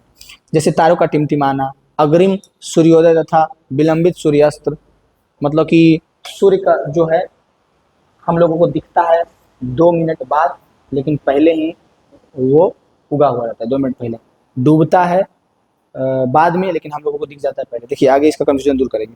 तारों का वास्तविक स्थिति से कुछ ऊंचाई पर प्रतीत होना, जहां तारा है वहां ना दिख करके ऊपर दिखना। तारों का टिमटिमाना, गर्म वायु में से होकर के देखने पर वस्तु की आभासी स्थिति का परिवर्तन होना। ऐसा देखे हैं आप लोग, जब बहुत ज्यादा गर्मी करता है ना, बहुत ज्यादा जब गर्मी करता है तो आपको कहीं भी देखिएगा तो वो कर्व ऐसे दिखेगा। हाँ, कर्व दिखता है ना, ऐसे ऐसे, मतलब कुछ लग रहा है कि कर्व ऐसे ऐसे हो रहा है, झिलमिला झिलमिला रहा है, तो वो भी होता है। वो भी क्या होता है? वायुमंडलीय अपवर्तन के कारण होता है। तो वायुमंडलीय अपवर्तन क्या है? तो वायुमंडलीय अस्थिरता के कारण प्रकाश का अपवर्तन, वायुमंडलीय चेंज के कारण, अस्थिरता के कारण, जब वायुमंडल में तरह तरह के मौसम, तरह तरह की चीजें चेंज होती है, उसके कारण जो अपवर्तन होता है उसको हम लोग वायुमंडलीय अपवर्तन करते हैं, जिसमें 4 चीजों को हम लोगों को पढ़ना है। अब यहाँ से आपको ये याद रखना है कि क्वेश्चन अगर आ जाए कि तारों का टिमटिमाना, किसी प्रकार से पूछ दे तारों का टिमटिमाना के बारे में कि कैसे टिमटिमाता है, तार के बारे में लिखिए, तब आपको यहाँ पे ध्यान रखना है होता क्या है। जो दूर स्थित तारा हमें प्रकाश के एक बिंदु स्रोत के समान प्रतीत होता है। दूर स्थित तारा हम लोगों को एक प्रकाश का बिंदु स्रोत के समान प्रतीत होता है। चूंकि तारों से आने वाली प्रकाश की किरणों का पथ थोड़ा परिवर्तित होता रहता है, अतः तारे की आभासी स्थिति विचलित होती रहती है तथा आंखों में प्रवेश करने वाली तारों के प्रकाश की मात्रा झिलमिलाती रहती है, जिसके कारण कोई तारा कभी चमकीला प्रतीत होता है तो कभी धुंधला, जो कि टिमटिमाहट का प्रभाव है। जब कोई भी तारा हम लोग देखते हैं तो हम लोगों को नहीं दिखता है कि वो पूरा का पूरा एक सूर्य, जैसे सूर्य को देखते हैं तो सूर्य एक पूरी प्रकाश का एक सोर्स दिखता है, उसी प्रकार कोई तारा को भी देखते हैं तो वो भी प्रकाश का एक सोर्स दिखता है। दूर हम लोगों को लगता है कि एक बिंदु स्रोत है, बिंदु स्रोत प्राप्त होता है। क्योंकि तारों के से आने वाली प्रकाश की किरणें का पथ थोड़ा थोड़ा परिवर्तित होता रहता है। अब कितना अनंत दूरी से तार होता है तो उसका पथ तो परिवर्तित होते रहता है, निर्वात में गमन करता है, फिर इधर वायुमंडल में गमन करता है, वायुमंडल में कहीं ठंडा है कहीं गर्मी है, गमन करता है। तो वो जो परिवर्तन होता है उसका चेंज होते रहता है, उसका जो स्थिति चेंज होते रहता है, उसका जिसमें वो गमन कर रहा है वो चेंज होता है। तो वो जब चेंज होता है उसी के कारण प्रकाश क्या होगा, प्रकाश का कोणीय में चेंज होगा, और जब वो चेंज होगा तो हम लोगों को दिखाई देता है कभी आगे पीछे ऊपर नीचे, तो वही हम लोगों को धुंधला, कभी अच्छा कभी साफ, कभी धुंधला कभी साफ दिखाई देता है। वायुमंडलीय अपवर्तन के कारण ही हम लोगों को तारा जो है टिमटिमाते हुए दिखाई देता है। एक लाइन में कहें तो तारों का टिमटिमाना जो है हम लोगों को प्रकाश के अपवर्तन के कारण टिमटिमाना दिखाई देता है, या फिर इसी को हम लोग कहेंगे वायुमंडलीय अपवर्तन के कारण हम लोगों को तारे का टिमटिमाना दिखाई देता है। दूर स्थित तारा हमें प्रकाश के बिंदु स्रोत के समान प्रतीत होता है, क्योंकि तारों से आने वाली प्रकाश की किरणों का पथ थोड़ा थोड़ा परिवर्तित होता रहता है तथा तारे की आभासी स्थिति विचलित होती रहती है तथा आंखों में प्रवेश करने वाले तारों के प्रकाश की मात्रा झिलमिलाती रहती है, जिसके कारण कोई तारा कभी चमकीला प्रतीत होता है तो कभी धुंधला, जो कि टिमटिमाहट का प्रभाव है। याद रहेगा एकदम अच्छा से, सुंदर से इसको लिख लीजिएगा, नोट्स बना लीजिएगा। नेक्स्ट है अग्रिम सूर्योदय तथा विलंबित सूर्योदय। वायुमंडल अपवर्तन के कारण हमें वास्तविक सूर्योदय से लगभग 2 मिनट पूर्व दिखाई देने लगता है तथा वास्तविक सूर्यास्त से 2 मिनट पश्चात दिखाई देता है। मतलब कि हम लोग जो सूर्य को सुबह देखते हैं वो 2 मिनट जो वास्तविक सूर्य से लगभग 2 मिनट पूर्व दिखाई देने लगता है। मतलब कि वायुमंडल अपवर्तन के कारण ये भी जो हम लोग सूर्य को जब सुबह सूर्य उगते हैं सुबह में सनराइज, तो वो जो सनराइज होता है तो वो 2 मिनट पूर्व दिखाई देता है हम लोगों को, मतलब 2 मिनट पहले का हम लोगों को दिखाई देता है। वो 2 मिनट पहले ही उग चुके हैं, वो 2 मिनट पूर्व हम लोगों को दिखाई देता है। वास्तविक जब सूर्योदय हो चुका है उससे 2 मिनट, जैसे कि आप अभी हमको देख रहे हैं, अभी हम बोल रहे हैं तो हम अभी यहाँ पे लिखे राम, राम, तो राम हम लिख दिए 2 मिनट पहले, लेकिन आपको दिख अब रहा है।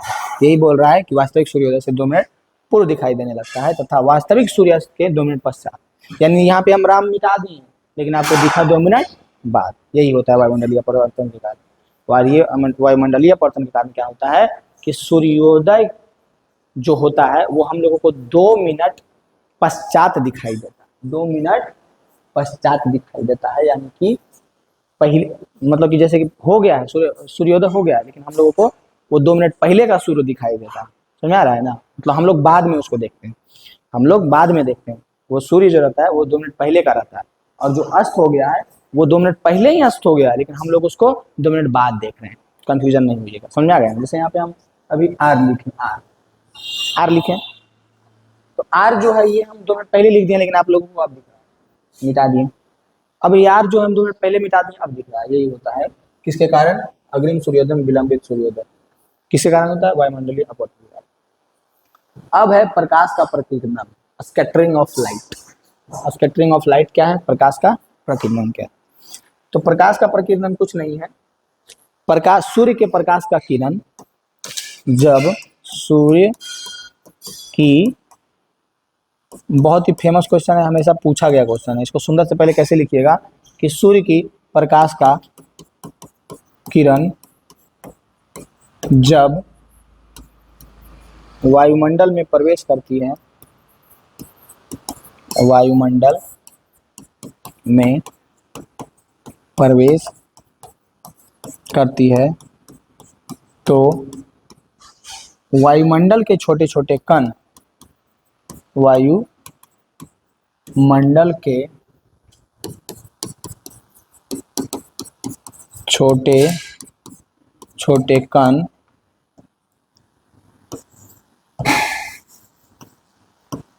देखिए, जब प्रकाश की किरण निर्वात होकर के उधर आया, ठीक है, अभी वायुमंडल में पृथ्वी में अंदर आ गया, तो अंदर आता है तो वायुमंडल में तो बहुत सारा छोटा छोटा कण उड़ रहा है। तो वो कण जो है क्या करता है, वो कण से जब प्रकाश की किरण टकराती है तो वो कुछ मात्रा में अवशोषित कर लेती है और बाकी फिर उसको चारों तरफ फैला देती है, चारों तरफ फैला देती है।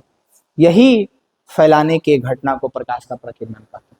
सूर्य की प्रकाश का किरण जब वायुमंडल में प्रवेश करती है तो वायुमंडल के छोटे छोटे कण, वायुमंडल के छोटे छोटे कणों से टकराती है, जो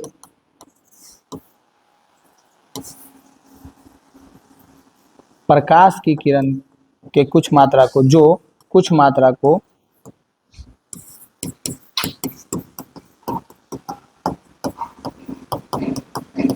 अवशोषित करके बाकी को फैला देती है, बाकी फैला देती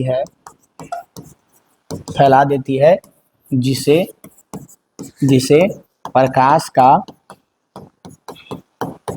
प्रकीर्णन कहते हैं, जिसे प्रकाश का प्रकीर्णन कहते हैं। यानी कि मान लीजिए कि एक छोटा सा ये कण है, ये क्या है, छोटा सा कण है, इसमें एक किरण गया, आपतित हुआ, ये आपतित किरण, आपतित किरण। तो ये कण जो है खुद के पास, पहले तो ये आपतित किरण ये खुद को एब्जॉर्ब किया, और एब्जॉर्ब करने के बाद, और एब्जॉर्ब करने के बाद फैला दिया, ये प्रकाश को क्या कर दिया, फैला दिया। इसी को प्रकाश का प्रकीर्णन कहते हैं।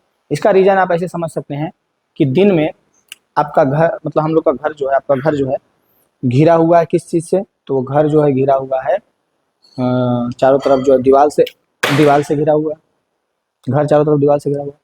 तो सूर्य का प्रकाश क्या डायरेक्ट दीवार तो रोक देता है ना, सूर्य का प्रकाश दीवार तो रोक देता है, डायरेक्ट आता है आपके रूम में नहीं, फिर भी रूम क्यों ही अंधेरा नहीं होता है, रूम में क्यों लाइट रहता है, प्रकाश के प्रकीर्णन के कारण, प्रकाश के प्रकीर्णन के कारण ही होता है कि सूर्य का प्रकाश ठीक है आया, बाहर धूल कणों पे पड़ा, तो डायरेक्ट तो नहीं आ पा रहा है, लेकिन प्रकीर्णन हो करके आ रहा है। डायरेक्ट तो प्रकाश की किरण आपके घरों तक नहीं आ पा रही है क्योंकि दीवार है और जो भी है, लेकिन वो प्रकीर्णन के कारण जो हमारे वायुमंडल में कण जो बहुत सारे हैं, गैसों के कण, धूल कण, चाहे जितने भी कण हैं, वो क्या करते हैं, एब्जॉर्ब करते हैं, छोड़ते हैं, एब्जॉर्ब करते हैं, छोड़ते हैं, उसको प्रकाश का प्रकीर्णन करते हैं। बहुत ही फेमस क्वेश्चन है, बहुत बार पूछा गया क्वेश्चन है, तो आपको इसको सुंदर से पढ़ना है और सुंदर से याद रखना है। याद रहेगा, प्रकाश का प्रकीर्णन किसको कहते हैं? सूर्य की प्रकाश का किरण जब वायुमंडल में प्रवेश करती है, सूर्य के प्रकाश का किरण जब वायुमंडल में प्रवेश करती है तो वायुमंडल के छोटे छोटे कणों से टकराती है, जो कुछ मात्रा को अवशोषित करके बाकी फैला देती है, ये प्रकाश का प्रकीर्णन कहते हैं। बिल्कुल एकदम खाटी भाषा, देहाती भाषा एकदम। इसको सुंदर नहीं हुआ है फटाक से कमेंट करके बताइए, और इसके पीडीएफ के लिए आपको शुरू में बता दिए कहाँ जाना है, बाकी चीजें तो बता ही दी है। अब हम लोगों को पढ़ना है टिंडल प्रभाव। टिंडल प्रभाव क्या, कुछ नहीं है। टिंडल प्रभाव आप जंगलों में देख सकते हैं, अपने घरों में देख सकते हैं। सुबह सुबह जब सूर्योदय हुआ या फिर हो चुका है, छप्पर के घर देखे हैं, छप्पर के घर, तो छप्पर के घर में ऊपर क्या होता है, छोटा छोटा छिद्र होता है, तो छिद्र से देखिएगा एकदम एक प्रकाश की किरण अंदर आती हुई दिखेगी, या फिर कहीं से भी खिड़की से उस तरह से प्रकाश की किरण एक दिखेगा, जिससे हम लोग बचपन में ऐसे खेलते थे, उसको काटते थे ऐसे। सोचिए बचपन में ही टिंडल प्रभाव कर चुके हैं। कोई भी छपरी हो, कुछ भी हो, जहाँ अंधेला क्षेत्र हो, सबसे पहले तो अंधेरा क्षेत्र होना चाहिए और उससे बाहर का मात्र एक छिद्र होना चाहिए। तो प्रकाश का किरण जब डायरेक्ट पड़ेगा तो उस छिद्र से मात्र एक प्रकाश का किरण ऐसे आता है। उसको हम लोग बचपन में ऐसे काटा काट खेलते थे कि कटेगा कि नहीं प्रकाश। वो जो उसमें जो कण दिखते रहता है ना, छोटे छोटे बहुत सारा उसमें गंदा कण दिखते रहेगा, तो वो जो हुआ उसी को हम लोग टिंडल प्रभाव कहते हैं। जब कोई प्रकाश की किरण का पुंज वायुमंडल के महीन कणों जैसे धुआं, जल की सूक्ष्म बूंदे, धूल के निलंबित कण तथा वायु के अणु से टकराता है तो उस किरण पुंज के मार्ग का दिखाई देने लगता है। कोलाइडी कणों के द्वारा प्रकाश के प्रकीर्णन की परिघटना टिंडल प्रभाव कहलाता है, उत्पन्न करते हैं। जब धुएं से भरे किसी कमरे में किसी सूक्ष्म छिद्र से कोई पतला प्रकाश पुंज प्रवेश करता है तो हम उसे टिंडल प्रभाव कह सकते हैं। उसको देखते हैं, उसको टिंडल प्रभाव कहते हैं। जब किसी घने जंगल के वितान से सूर्य का प्रकाश गुजरता है तो भी टिंडल प्रभाव कहता है। कोई बहुत घना जंगल है, ऊपर से आ रहा है सूर्य का प्रकाश, ऊपर से सूर्य का प्रकाश आ रहा है, लेकिन बहुत एक प्रकाश के रूप में आ रहा है, उसको हम लोग टिंडल प्रभाव कहेंगे। वो जो एक प्रकाश आता है ना, वो हम लोगों को दिखता है, उसमें बहुत सारा दिखता है, कण, धूल, इसी को हम लोग टिंडल प्रभाव कहते हैं। याद रहेगा टिंडल प्रभाव किसको कहते हैं, याद रहेगा। या तो ये चीज़ रूम में भी आप देख सकते हैं, या तो धुआं वाले रूम में भी देख सकते हैं, या तो जंगल में भी देख सकते हैं। टिंडल प्रभाव कोई बड़ी भी चीज़ है नहीं, इसको सुंदर से लिख लीजिएगा, याद रखिएगा, एग्जाम में पूछा गया। अब है क्वेश्चन कि खतरे का संकेत लाल रंग का क्यों होता है? खतरे का संकेत लाल रंग का क्यों होता है? क्वेश्चन ये है कि खतरे का संकेत जो है वो लाल रंग का क्यों होता है? तो इसका मेन रीजन है कि खतरे का संकेत प्रकाश लाल रंग का होता है। लाल रंग कोहरे या धुआं से सबसे कम प्रकीर्णन होता है, इसलिए यह दूर से देखने पर दिखाई देता है। लाल रंग रहने का कारण बस यही है कि या तो धुआं हो या तो कुहा हो, लाल रंग को प्रकीर्णित नहीं कर सकता है उतना, तो ये दूर से दिखाई देगा, लेकिन कोई और कलर रहेगा तो वो दिखाई नहीं देगा। समझ में आ रहा है? सिंपल से बस इतना ही लिखिएगा, ज़्यादा भाव बनने की जरूरत नहीं है। लिखिएगा कि खतरे का संकेत का प्रकाश लाल रंग का होता है क्योंकि लाल रंग कोहरे धुएं से सबसे कम प्रकीर्णन होता है, इसलिए यह दूर से देखने पर भी दिखाई पड़ता है। रीजन याद रखिएगा, सुंदर से नोट्स एकदम लिखिए, इसको फटाक से याद रखिएगा कि खतरे का संकेत का हो गया, हाँ, कि खतरे का संकेत का प्रकाश का लाल रंग का होता है। लाल रंग कोहरे धुएं से सबसे कम प्रकीर्णन होता है, इसलिए यह दूर से देखने पर भी दिखाई पड़ता है, इसलिए खतरे का संकेत लाल रंग का होता है। नेक्स्ट है हमारा, बादल सफेद क्यों प्रतीत होता है। जो बादल है वो क्या है और वो सफेद क्यों प्रतीत होता है। तो बादल कुछ नहीं है, वो एकदम छोटे छोटे सूक्ष्म पानी के बूंदे से बने होते हैं। जब बहुत कस के गर्मी करता है, महासागरों का पानी, धरती का पानी वाष्प बन करके एकदम छोटे छोटे बूंद बन करके वाष्प बन करके ऊपर चला जाता है, ऊपर जा करके से रुक जाता है, तो वो छोटे छोटे बूंदे ना बहुत सारा मिल करके बादल बन जाता है। बादल सूक्ष्म पानी की बूंदों से बने होते हैं। ये सूक्ष्म बूंदों का आकार दृश्य किरणों का तरंग दैर्घ्य की सीमा से अधिक होता है, इसलिए जब श्वेत प्रकाश इन कणों से टकराता है तो सभी दिशाओं में प्रवर्तित या प्रकीर्णन हो जाता है। क्योंकि श्वेत प्रकाश के सभी रंग प्रवर्तित या प्रकीर्णन अधिकतम समान रूप से होते हैं, इसलिए हमें श्वेत प्रकाश क्या दिखाई देता है, इसलिए हमें बादल श्वेत रंग का दिखाई देता है। इसलिए बादल हमें कैसे दिखाई देता है, श्वेत रंग का दिखाई देता है। सिंपल रीजन है कि बादल सूक्ष्म पानी की बूंदों से बने होते हैं। बादल किस चीज से बने होते हैं, सूक्ष्म पानी की बूंदों से बने होते हैं। ये सूक्ष्म बूंदों का आकार दृश्य किरण का तरंग दैर्घ्य की सीमा से अधिक होता है। जो सूक्ष्म बूंदों का आकार होता है वो दृश्य किरण के तरंग दैर्घ्य से भी ज्यादा होता है। सूक्ष्म बूंद का जो आकार होता है वो दृश्य किरण के तरंग दैर्घ्य से भी अधिक होता है। इसलिए जब श्वेत प्रकाश इन कणों से टकराता है, कौन सा, ये बादल के जो छोटे छोटे बूंद के कणों से टकराता है, तो सभी दिशा में परिवर्तित, तो ये जो है सभी दिशा में प्रवर्तित या प्रकीर्णन कर देता है। क्योंकि श्वेत प्रकाश के सभी रंग प्रवर्तित या प्रकीर्णन अधिकतम समान रूप से होते हैं, इसलिए हमें श्वेत रंग ही दिखाई देता है। सभी रंग को एकदम एक प्रकार से प्रवर्तित कर देता है श्वेत प्रकाश के सभी वर्णों को, रंगों को, इसलिए हम लोगों को क्या दिखाई देता है, श्वेत प्रकाश ही दिखाई देता है। सुंदर से लिखिएगा, इसको समझ में आया कि नहीं बताइएगा, और नोट्स इसका जरूर बना लीजिएगा। अब मात्र 2 हमारा ऑब्जेक्टिव क्वेश्चन बचा है। पहला क्वेश्चन है जो कि एग्जाम में एकदम पूछा गया क्वेश्चन है हमेशा, कि मानव नेत्र नेत्र लेंस की फोकस दूरी का समायोजित करके विभिन्न दूरियों पर रखी वस्तुओं को फोकसित कर सकता है, ऐसा हो पाता है। हमारा आंख जो है निकट रखी वस्तुओं को भी फोकसित कर पाता है, दूर रखी वस्तुओं को भी फोकसित कर पाता है। ये फोकस कौन चेंज कर रहा है, यही तो है समंजन क्षमता, जो कि सिलियरी पेशिया कर रहा है, यानी इसी को हम लोग क्या कहते हैं, समंजन क्षमता कहते हैं। मानव नेत्र की अभिनेत्र लेंस की फोकस दूरी, किसकी अभिनेत्र लेंस, मानव नेत्र की, समायोजित करके विभिन्न दूरियों पर रखी वस्तुओं को फोकसित कर सकता है। ऐसा हो पाने का कारण क्या है, यही है हमारा समंजन क्षमता, यही हमारा क्या है, समंजन क्षमता है। बहुत फेमस क्वेश्चन है।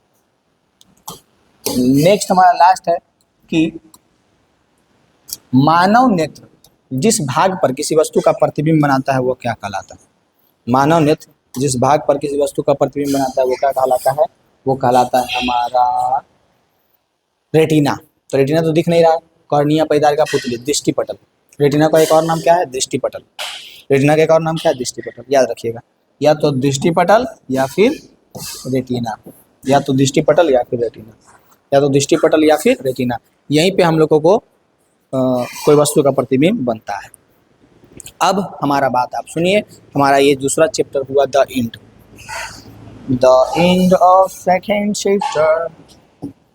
और अब मेरा बात को आप ध्यान से सुनिए। सबसे पहली बात, हमारा जो ये 5 चैप्टर है, आपको जैसा कि हम पीछे दिखा चुके हैं 5 चैप्टर, पाँचों का पहला चैप्टर का 2 वन शॉट के रूप में था, प्रवर्तन और अपवर्तन, जो कि पीछे एकदम टाक से जाकर देखिए। दूसरा हमारा है मानव नेत्र, जो कि एक ही वीडियो में पूरा समाप्त हो गया। तीसरा विद्युत होगा, जो भी एक ही वीडियो में समाप्त हो जाएगा। चौथा विद्युत धारा का चुंबकीय प्रवाह, एक ही वीडियो में। ऊर्जा का स्रोत, एक ही वीडियो में। इसी प्रकार से हम नोट्स के लिए मात्र नॉमरिकल के लिए मात्र एक वीडियो लाएंगे, और उस एक वीडियो में पूरा का पूरा नॉमरिकल समाप्त हो जाएगा, पूरा का पूरा नॉमरिकल समाप्त हो जाएगा। जो इंपॉर्टेंट नॉमरिकल है पूछा गया है एकदम उस तरह का सारा चैप्टर बाय उसमें रहेगा, एक ही वीडियो, वन शॉट। तो ये हमारा वन शॉट सीरीज है, इसको हम लोग क्या कर सकते हैं, ये हमारा वन शॉट सीरीज है, one shot series, one shot series. अब इसमें जितना भी वन शॉट में सारा पढ़ाएंगे उसका पीडीएफ आपको कहाँ मिलेगा, उसका पीडीएफ आपको मिलेगा अमित गौरव एजुकेशन, अमित गौरव एडुकेशन टेलीग्राम चैनल पे। कहाँ पे? टेलीग्राम चैनल पे।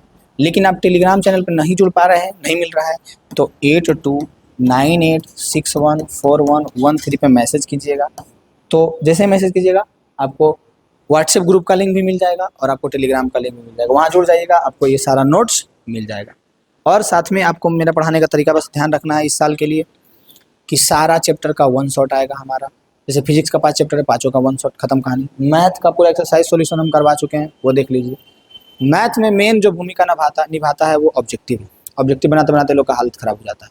तो ऑब्जेक्टिव का प्रत्येक चैप्टर का मात्र हम एक एक वीडियो देंगे और उसमें कुछ 50 से 60 इंपॉर्टेंट क्वेश्चन रहेगा।